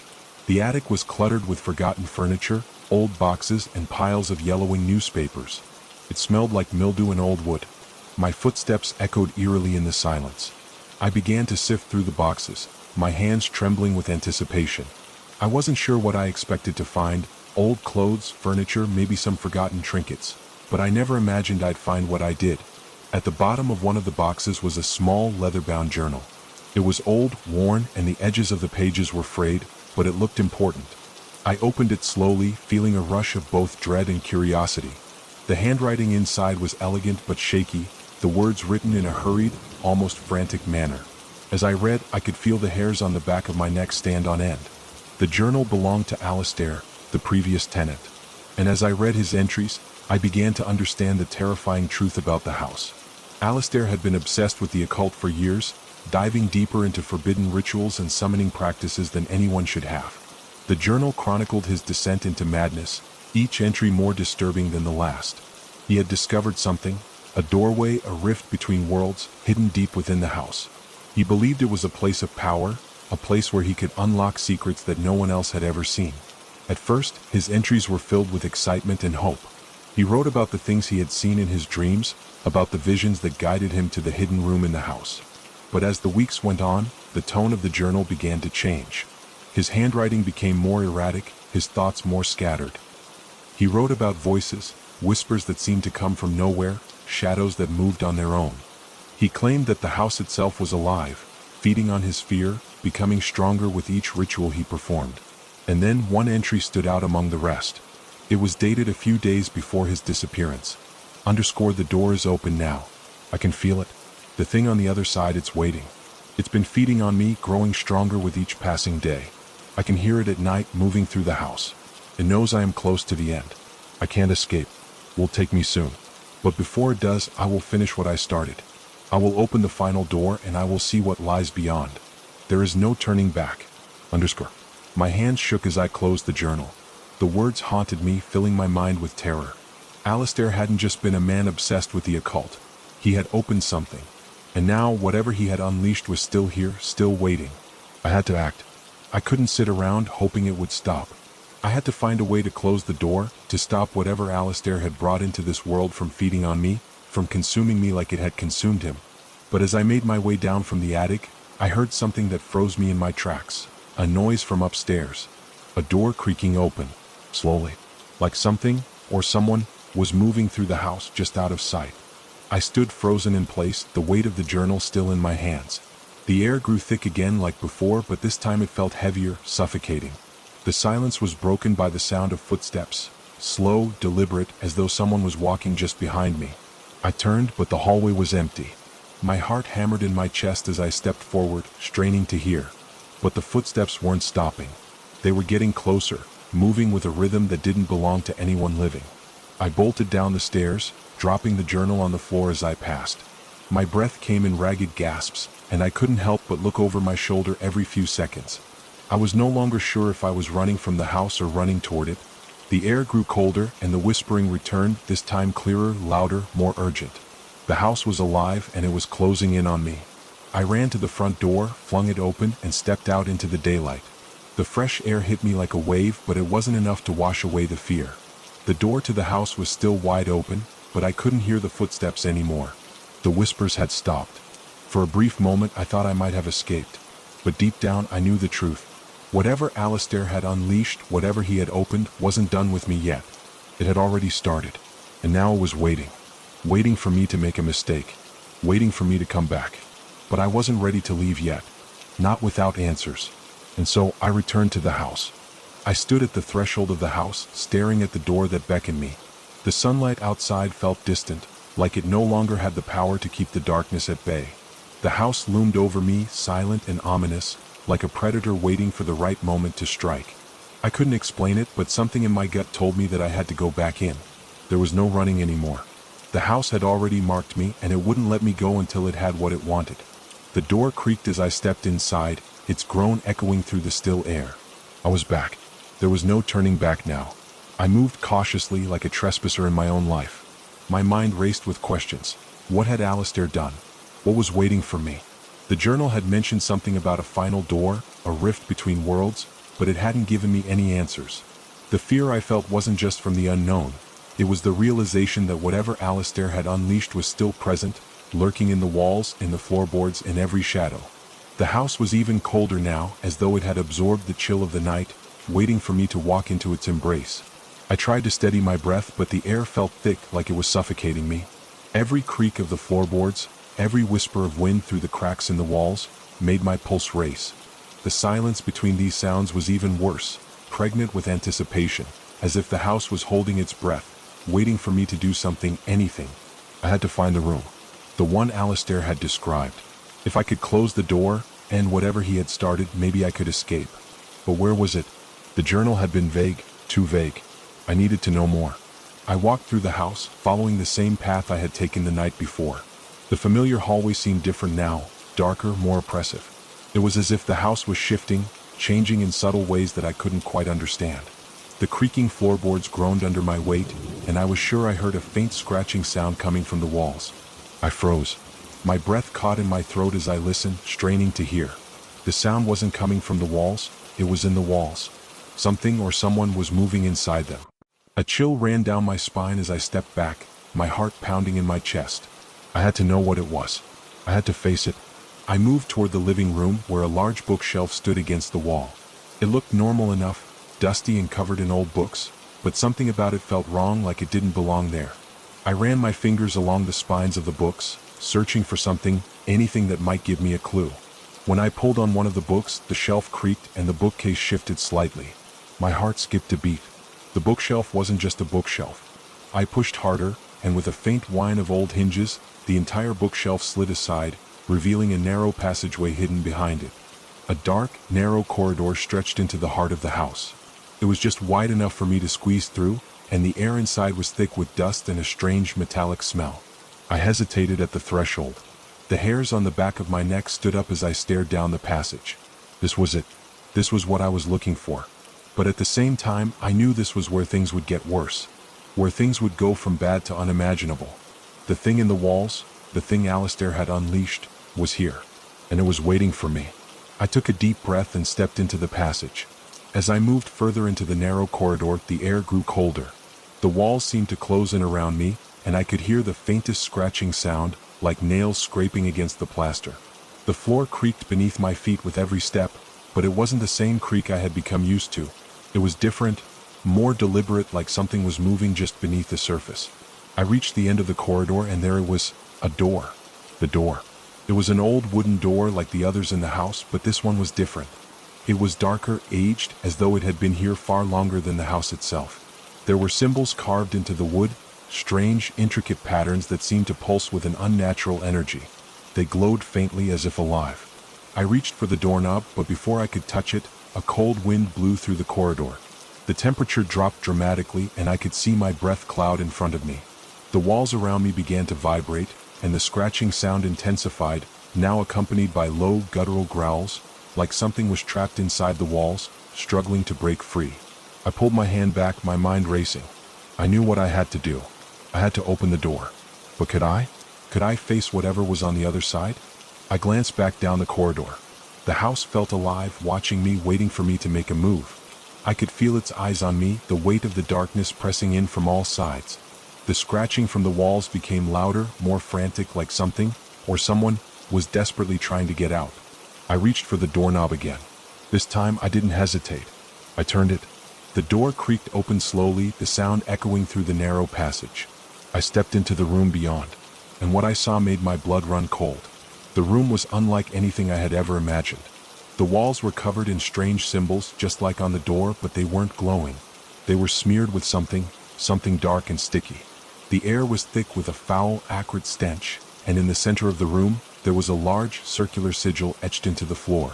The room was empty at first, but then I heard it, the sound of something moving, slowly, deliberately. I turned, and that's when I saw it. A figure, hunched over and shrouded in shadow, stood in the corner of the room.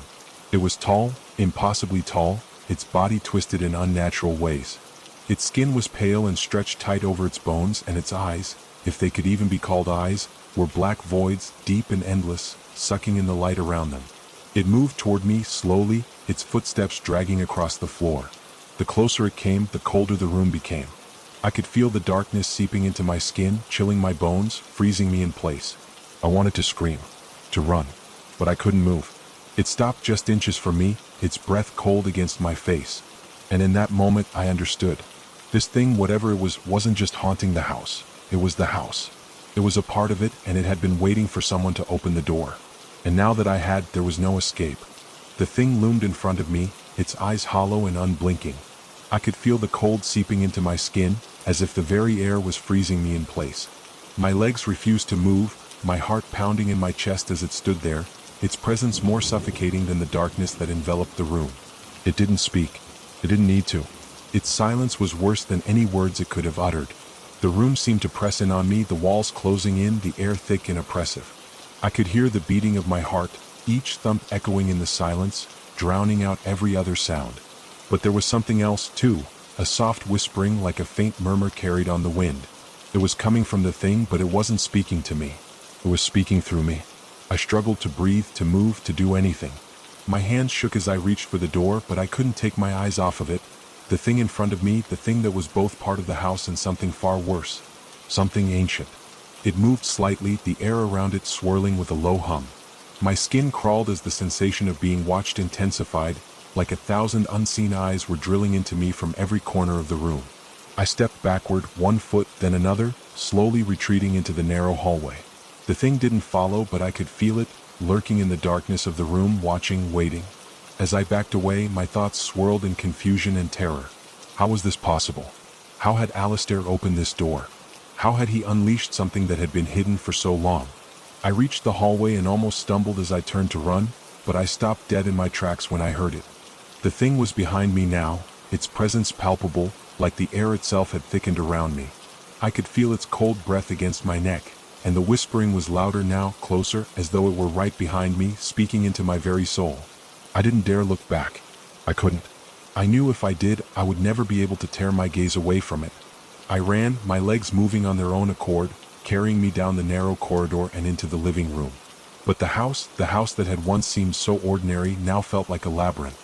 The walls seemed to shift, the hallway stretching endlessly, and every door I passed felt like it was leading me deeper into the heart of the nightmare. I tried to scream, but no sound came out.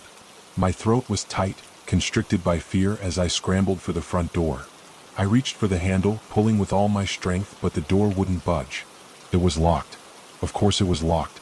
I felt a sharp pain in my chest, the kind of pain that isn't physical but emotional. The weight of everything that had happened, the fear, the confusion, the helplessness, settled on me like a crushing burden. I was trapped. The house had claimed me. And then I heard it, a low, guttural growl, coming from somewhere deep within the walls. The scratching sound had returned, louder than ever before, as though something was clawing its way out from within. My heart stopped. I could hear the thing moving just beyond the door, just beyond my reach. It was inside the walls. It was all around me. I couldn't take it anymore. I had to get out. I had to escape. I turned away from the door, running toward the back of the house. The sound of footsteps echoed behind me, heavy and deliberate. I didn't dare look back. I couldn't. The house seemed to stretch on forever, the rooms never ending. I stumbled into the kitchen, the floor slick with something wet. I couldn't see what it was, but I didn't need to. I didn't care. I found myself at the back door, and for a moment I thought I had escaped. I reached for the handle, pulling it open, and the night air rushed in, cool and fresh. But just as I stepped outside, something pulled me back. A cold hand, or perhaps something worse, gripped my arm, dragging me back into the house. I tried to scream, but my voice was stolen by the darkness. I was back inside. The door slammed shut behind me, and the house seemed to close in around me, the walls pulsing with energy, the air thick with the scent of decay. The thing was everywhere now, its presence overwhelming, like it was a part of me, a part of the house that had been waiting for me. I collapsed to my knees, the weight of everything crashing down on me. The house wasn't just haunted. It was alive. It had always been alive. And now I was a part of it. The door, the one I had tried to escape through, creaked open behind me, and I felt a cold breath on the back of my neck. I turned slowly, but when I looked, the door was gone.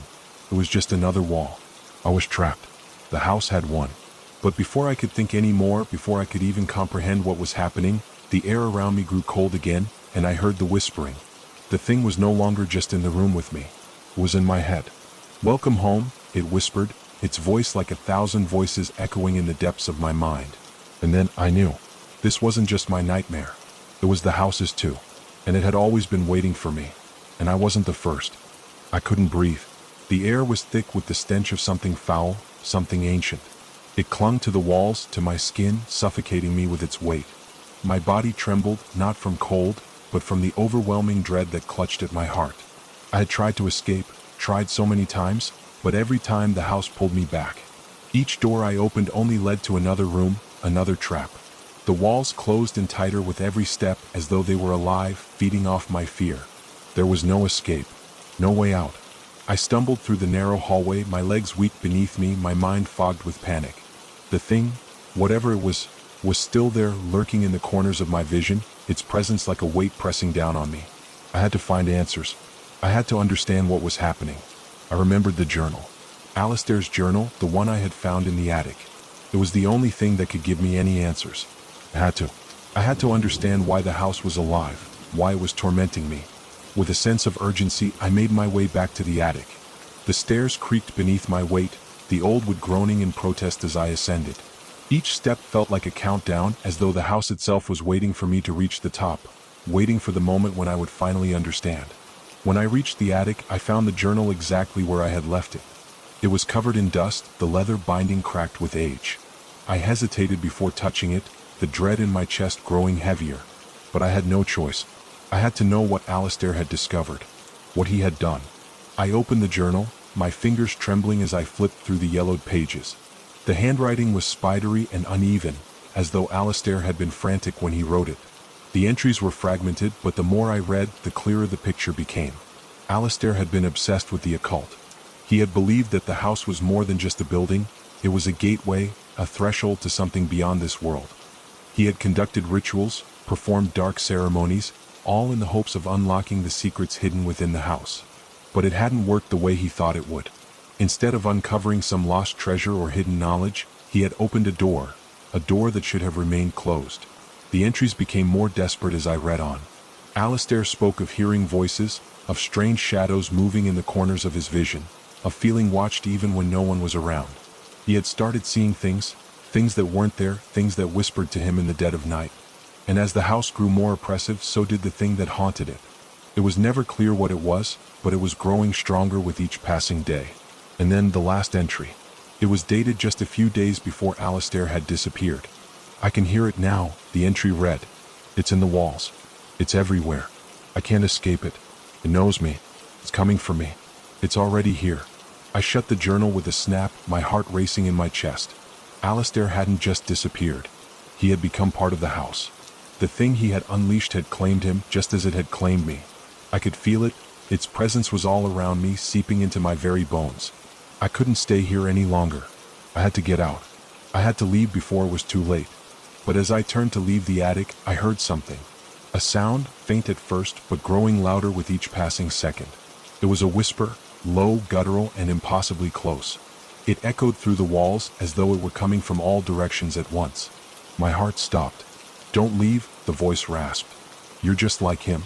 I froze, unable to move, unable to even breathe. The voice, it was Alistair, or what was left of him. I turned slowly, my eyes scanning the dim attic. The shadows seemed to stretch, twisting and writhing like living things. And then, in the far corner, I saw it. A figure. It was Alistair, or at least it had once been. His face was gaunt, his eyes wide and unblinking, staring at me with an intensity that made my blood run cold. His skin was pale, almost translucent, and his mouth was twisted in a grotesque smile. He stepped forward, his movements jerky, unnatural. "You shouldn't have come here," he whispered, his voice barely more than a rasp. "It knows you now. It won't let you leave." I wanted to scream, to run, but my body wouldn't respond. My legs felt like lead, my hands trembling at my sides. Alistair, or whatever he had become, was getting closer. I could feel the air grow colder, and I knew that the thing in the house was watching me, waiting for me to make a move. It was too late. I had made my choice when I opened the journal. Now the house had claimed me just as it had claimed him. With a final, shuddering breath, I closed my eyes, bracing myself for what was to come. But when I opened them again, the attic was empty. Alistair was gone. The shadows had faded, but I could still hear the whispering, still feel the thing watching me from the walls. And I knew in that moment that it would never let me go. I didn't know how long I stood there, frozen in that attic, the air thick with fear and the scent of old wood. My pulse raced in my ears, drowning out the whispers that still echoed, faint but undeniable. I could feel my heart pounding against my ribs, a frantic, desperate rhythm that matched the sensation of being hunted. The shadows, thick, insidious and crawling, seemed to stretch and writhe as if alive, feeding on my terror. I wanted to leave, but my legs refused to move. They felt heavy, sluggish, as though the house itself was holding me in place. Every instinct screamed at me to run, but my mind was frozen, trapped in that moment of utter helplessness. I had seen Alistair, or what was left of him. His face, contorted in that twisted smile, still haunted me. The way he had moved, so jerky, so unnatural. It wasn't just his body that had changed, it was his very essence. The man I had seen was no longer human. He was something else, something that had been consumed by the house, by whatever curse had taken root in its foundation. The air grew colder, a chill that crawled across my skin, sinking deep into my bones. It was then that I noticed it, the subtle sound that had been there all along, just beneath the surface. The creaking, the groaning, the whispering. It wasn't just the wind or the house settling. It was coming from the walls. At first, it was faint, almost imperceptible. But now it was undeniable. The walls were alive. I could hear something scratching, something scraping, something clawing its way through the space between the wooden beams. I took a step backward, my breath shallow, my chest tight with anxiety. The sound was getting louder, more insistent, and it seemed to be coming closer. The floorboards beneath me creaked in protest, their groans joining the cacophony that had filled the house since I'd arrived. I had to get out. There was no time to think, no time to second-guess. I turned and bolted toward the stairs, but as I reached the door to the attic, a voice, Alistair's voice, stopped me dead in my tracks. "You can't leave," it rasped, low and hollow. "Not now. Not ever." I spun around, my heart racing in my chest, and found myself face to face with the thing that had once been him. He was standing in the center of the attic, his form shadowed, his eyes wide and unblinking. His lips trembled as he spoke, but there was no warmth in his voice, no humanity left. "The house won't let you go," he whispered, his voice barely audible over the creeping sound from the walls. "It's already taken you. Knows you. It knows everything about you." I could feel my stomach churn, my knees buckling beneath the weight of his words. My mind screamed at me to run, to escape, but my body refused to obey. I couldn't move. I couldn't breathe. And then something strange happened. The walls, they were moving. I didn't know how to describe it, but the very structure of the house seemed to shift. The wood groaned and bent as though it were being pulled by some unseen force. The walls seemed to press inward, tightening, forcing me closer to the center of the attic. The floor beneath me shifted as if the house itself were alive, breathing, feeding on my fear. Alistair's form flickered, his body wavering like a mirage. He took a step forward, his eyes locked on mine, his smile growing wider, more grotesque. "It's here," he whispered. "It's coming." And then the walls exploded. Not in a burst of splintered wood, but in a sudden, overwhelming pressure. The walls seemed to collapse inward, as if the house itself had decided it was time to reveal its true nature. The shadows twisted, surged forward, and in the blink of an eye, they were on me, cold, suffocating, engulfing. I couldn't breathe. I couldn't see. I couldn't move. The thing in the walls, it was no longer a sound. It was real. It was here. It was part of the house, part of the darkness that had consumed it. I could feel it. The air was thick with its presence. Its cold fingers brushed against my skin, crawling along my arms, my neck. It was everywhere, inescapable. It wrapped around me like a blanket, suffocating, pressing, choking. And then I heard it. A voice. Not Alistair's this time, but something far darker. It was deep, guttural, like the growl of something that had never been human. "You're ours now." The words reverberated through the attic, through the walls, through my very soul. They were not just spoken. They were felt. They sank deep into my chest, spreading through my body like poison. I screamed as loud as I could, but the sound was swallowed by the oppressive darkness that now surrounded me. My vision blurred, my senses overloaded, and I felt myself falling into something endless. The thing in the walls had me. It had me, and there was no escaping it. But just as I felt myself being consumed by the dark force, something happened. A light. A faint light, flickering in the distance, like a star in the blackness. I couldn't see it clearly, but I felt it, an energy, a pulse pulling me toward it. It was the only thing that felt real in this nightmare. With every ounce of strength I had left, I stumbled toward it, forcing my legs to move, pushing against the crushing weight of the darkness. I didn't know what it was. I didn't care. All that mattered was that it was my chance to escape. But as I reached the edge of the attic, just as the light was within my grasp, the thing in the walls lashed out.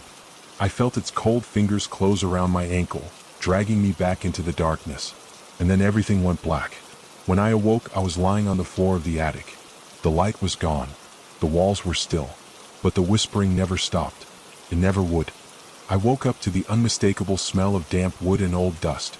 My eyes flickered open, squinting against the dim light that filtered through the cracks in the walls. I could feel my heart thumping in my chest, each beat a painful reminder of what had just happened. Or rather, what I thought had happened. Was it a dream? Had I been hallucinating in the grip of fear? I rubbed my eyes, trying to clear the fog in my mind, but the memory of the thing in the walls, the cold fingers gripping my ankle, that voice, it was still there. It wasn't a nightmare. It couldn't have been. The fear that still clung to me like a cold sweat told me it was real. I slowly sat up, my head spinning from the disorienting feeling of being dragged back to consciousness. The attic was silent, almost too quiet. The oppressive weight that had been there just moments ago seemed to have lifted, leaving behind a strange emptiness. The walls, which had seemed alive with movement, were now still. But I didn't trust them. I couldn't trust them. I pulled myself to my feet, my body aching from the sudden shift in positions, but it wasn't the pain that worried me. It was the feeling of being watched. It was like the house itself was waiting, anticipating my next move. I glanced around the attic, my eyes searching for any sign of change, any indication that the events I'd just experienced were anything but real. But everything was as it had been. Old furniture, boxes stacked haphazardly against the walls, the same thin beams of light filtering through the cracks. I took a deep breath, gathering the strength to move. I needed to get out of the attic, away from the oppressive atmosphere. I needed to leave this place behind. But as I turned toward the stairs, something caught my eye, a small, torn piece of paper wedged between the floorboards. I bent down, feeling a chill run down my spine as I pulled it free. The paper was old, brittle, and covered in strange markings. They weren't words I could understand, but the symbols felt wrong. Familiar, yet completely foreign. My pulse quickened. This wasn't the first time I'd seen something like this. Alistair's journal, the one I'd found buried in the attic before, had contained similar symbols. The realization hit me hard. This wasn't just a house. It wasn't just a place filled with strange noises and unsettling history. This house was cursed. I had known it deep down, but now the truth felt like a weight pressing against my chest. It wasn't just the walls that were haunted, it was everything. The very air, the floorboards, the ceiling. This house had been a gateway. And whatever had been opened in that attic, whatever had been unleashed, was still here. I backed away from the piece of paper, the cold sweat returning as my thoughts spiraled. How could I have been so blind? How could I have ignored the signs? I needed to get out of here. But even as the thought crossed my mind, I felt a presence, a shift in the atmosphere. The air turned colder, and I could see my breath fogging in front of me. The walls creaked again, louder this time. It was like the house was waking up, stretching, readying itself for something. I turned to leave, my steps quick and anxious, but before I could even reach the stairs, a voice stopped me. "You're not going anywhere." The voice was low, like a growl, and it came from behind me. I froze. My heart skipped a beat as I turned slowly, the hairs on the back of my neck standing on end. And there, standing in the doorway of the attic, was Alistair. But this time he wasn't the same. His features were distorted, like something had twisted and reshaped them. His skin was pale, almost translucent, and his eyes were black, solid, empty pits where his irises should have been. His mouth twisted into that grotesque, unnatural grin, the one I'd seen before, only now it was more chilling, more predatory. "You thought you could leave?" His voice was a rasp, like he hadn't spoken in years. "You're just like the others. You think you can escape. But once you've been claimed, there's no going back." I took a step back, my breath coming in shallow gasps. My mind screamed at me to run, but my legs refused to obey. I couldn't move. I couldn't breathe. The house was closing in on me. I could feel it. "Alistair," I managed to choke out. "What is this? What's happening to you?" He tilted his head, his smile never wavering. "I'm not Alistair anymore. I'm the house. And the house is me. We are one. There's no escaping. Not for you. Not for anyone." The walls creaked again, louder this time, as though responding to his words. I could hear the scratching again, the same sound I'd heard earlier. The thing in the walls was waking up, too. My pulse hammered in my ears as I took another step back, and this time my body obeyed. My feet moved, propelled by pure instinct. I didn't care where I went, just as long as I got away from him. From the thing he had become. I stumbled down the stairs, my heart racing, but as I reached the bottom, I heard the unmistakable sound of heavy footsteps behind me. Closer, closer. I turned to face him, but Alistair, or whatever he was now, was gone. The attic door was empty, but the air felt thick, suffocating. The walls were pressing in, closing the space, filling the house with a presence that seemed to stretch endlessly. I couldn't escape. I couldn't breathe. And that's when I heard it again, the whispering. Only now it wasn't just from the walls. It was from everywhere. The house was alive. The house was speaking to me. And it was telling me one thing. You are ours now. I ran. I ran with everything I had, but the house was faster. It was always faster. And as I reached the front door, desperate to escape, I heard a final chilling whisper. Not this time. I didn't stop. I couldn't stop. The door was right in front of me, but it felt like it was miles away. I reached for the handle, my hand trembling, my body drenched in sweat. But just as my fingers brushed against the cold metal, the door slammed shut on its own. The sound of it reverberated through the house like a thunderclap, shaking the walls around me. I stumbled backward, my heart leaping into my throat. Panic gripped me in an iron fist. The house had closed itself off. I was trapped. I turned frantically, searching for another exit. But the house seemed to have shifted, the walls closing in, the hallway stretching longer, narrower. The once familiar rooms were now strange, foreign, like they had been rearranged in the darkness. There was no way out. The whispering, that incessant, maddening whispering, had grown louder, more urgent. It was all around me, in the air, in the floorboards, in the very fabric of the house. I could hear it scratching at the walls, crawling up my spine. I pressed my back against the door, trying to steady my breath, but it was no use. The thing in the house wasn't just haunting it, it was hunting me. I turned and ran down the hall, my footsteps echoing against the wooden floors. Every corner I rounded, every door I opened, led to nothing but more darkness. The walls seemed to move, shifting with each step I took, as though the house itself were alive, breathing, twisting. I could feel it watching me, stalking me in the shadows. It was no longer just the house. It was a presence, a thing, an entity that had been waiting for me. And it was closing in fast. My breath was ragged, each inhale shallow as I scrambled up the stairs again.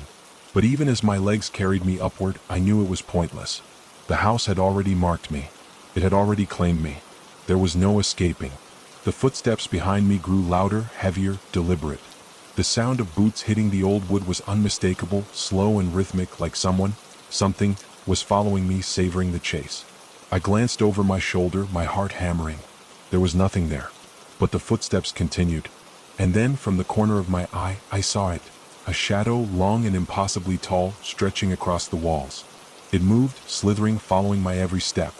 I screamed, but the sound was swallowed by the house, absorbed by the walls. The house was alive with the sound of my fear. I turned and dashed toward the attic door, my hands shaking as I fumbled for the handle. The door opened with a sickening creak, and I stumbled inside, slamming it shut behind me.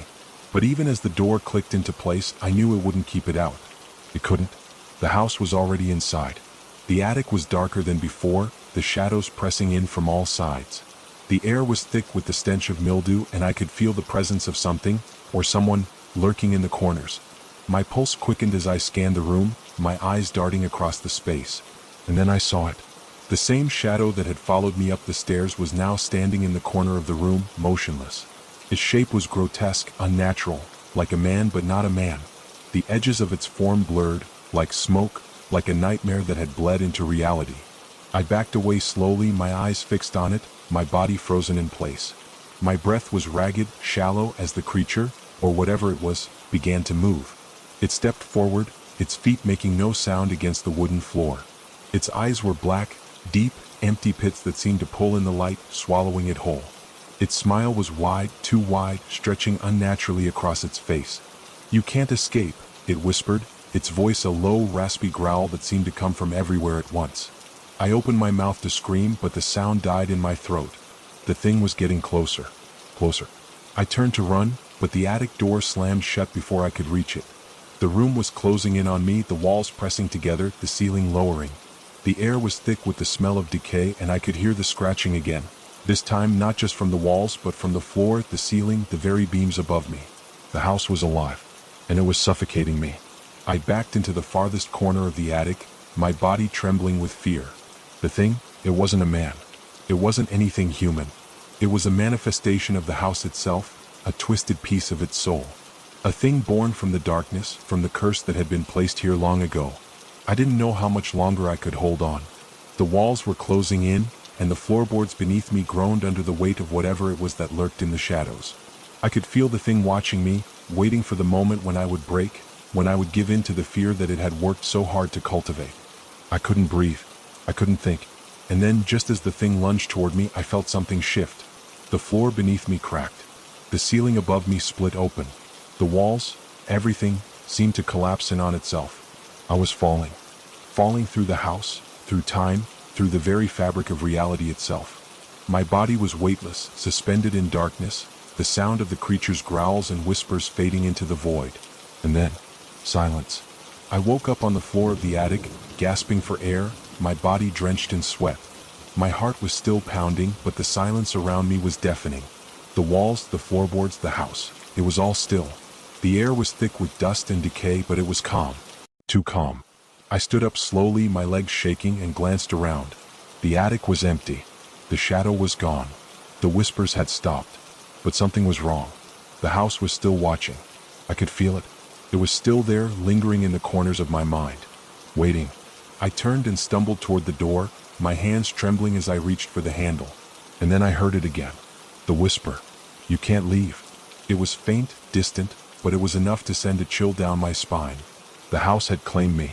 It had always claimed me. And now it would never let me go. I don't know how long I was standing there, frozen by the whisper. The words echoed through me, reverberating in my skull like the last haunting note of a song you couldn't forget. My heart thudded in my chest, an erratic rhythm that matched the chaotic thoughts racing through my mind. The house, the cursed thing, had me in its grip. I had to leave. It was suffocating me, stealing my breath with every second I lingered. But as my hand trembled on the doorknob, the whisper came again, louder this time, closer. You're not going anywhere. The air turned cold around me, thick and suffocating, as if the house itself were exhaling, pushing against me. My breath caught in my throat. I was no longer alone. Whatever had haunted this place, whatever had been stalking me from the shadows, was with me now, breathing behind me, its presence heavy and oppressive. I turned around, but the attic was empty. The shadow, the figure that had haunted me for days, was gone. Yet the air felt wrong, thick with tension, as if the very atmosphere had grown dense with malevolent energy. I took a tentative step back, my senses on high alert, my nerves fraying. Every creak of the floorboards beneath my feet seemed to echo like a gunshot in the silence. Every shift of the house felt like a warning, as though the walls themselves were closing in on me, urging me to leave or face the consequences. But I couldn't just run. I had to know. I had to understand what had happened here, what had driven people to madness, to fear, to run from this place. I had to face it. The journal. The diary. I had to find it. I forced myself to move, to focus, as I scanned the attic for any sign of the thing that had haunted its corners. My eyes darted from one shadow to another, every flicker of movement sending a jolt of panic through my chest. And then there, beneath the window, half hidden in the dust and cobwebs, was an old leather-bound book. I moved toward it without thinking, my hands shaking, my fingers brushing the pages as I opened it. The journal was heavy in my hands, its leather worn with age, its pages yellowed and brittle. The ink was faded, but the words were still legible, scrawled in jagged handwriting that seemed to tremble across the page. I held my breath as I read. The house had once belonged to a man named Thomas Blackwell. He had been obsessed with the occult, with summoning, with doors that led to other places, other worlds perhaps. The journal detailed his rituals, his attempts to open a gateway to invite something into the house. His words became more frantic with each passing page, describing visions, whispers in the night, and the growing feeling that something was waiting just beyond the veil, something that had been released, something that had slipped through the cracks. The final entries were the most chilling. His handwriting was wild, panicked, as though he had been racing against time, trying to finish his last ritual before the house consumed him. It has come, one entry read. It is here. I cannot stop it. The house has taken control. It knows me. It knows what I have done. And it is hungry. I dropped the journal, my hands shaking uncontrollably as I stepped back. The house, it wasn't just haunted. It was a vessel, a conduit, a place where the boundaries between this world and whatever lies beyond had been torn open. Thomas Blackwell had awakened something terrible, and it was still here, still waiting, still feeding on the fear of anyone who entered. The cold air around me thickened, and I could feel it again. Its presence, its eyes on me. The shadow was back, closer now, its shape coalescing in the corner of the room. I turned to flee, to escape the attic, but the door, I couldn't open it. The knob wouldn't turn, as if the house itself had locked me in. My pulse quickened as I pounded my fist against the wood, desperation flooding my veins. From behind me, I heard the whisper again. Leave or stay, it doesn't matter. I whipped around, my breath coming in shallow gasps. The shadow had grown larger, darker, and now it wasn't just a shadow. It was a shape, an entity, its form shifting in unnatural ways as though it didn't belong to this world. It stepped forward, slow and deliberate, its shape stretching and distorting as it moved toward me. The air grew colder, and the darkness in the attic deepened, swallowing the faint light from the window. I could feel it reaching for me, its presence pressing down on my chest, suffocating me. And then I heard the footsteps. Heavy, thudding steps, like something moving just behind me. I didn't dare turn around. I couldn't. My legs were frozen, my body paralyzed with fear. I had to get out, I had to. The air shifted again, and the temperature dropped even further, until I could see my breath fogging in front of me. A cold hand brushed against the back of my neck. I screamed. It was enough. I turned and bolted toward the window, the only possible escape. My hands fumbled desperately with the latch, but it wouldn't budge.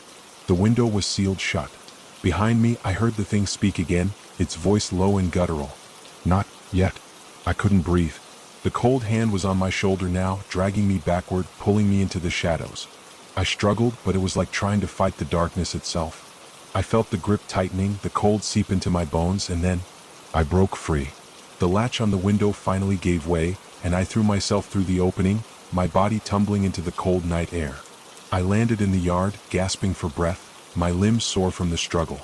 I glanced up at the house, expecting to see it looming behind me, its windows dark and silent, but the lights flickered on. For a moment, it looked like any other house, still and lifeless. But I could feel it. The eyes were watching me, hidden in the darkness, waiting for the next person to make the mistake of stepping inside. I staggered to my feet, my legs trembling, my heart still racing. The house was still there, still standing, still hungry.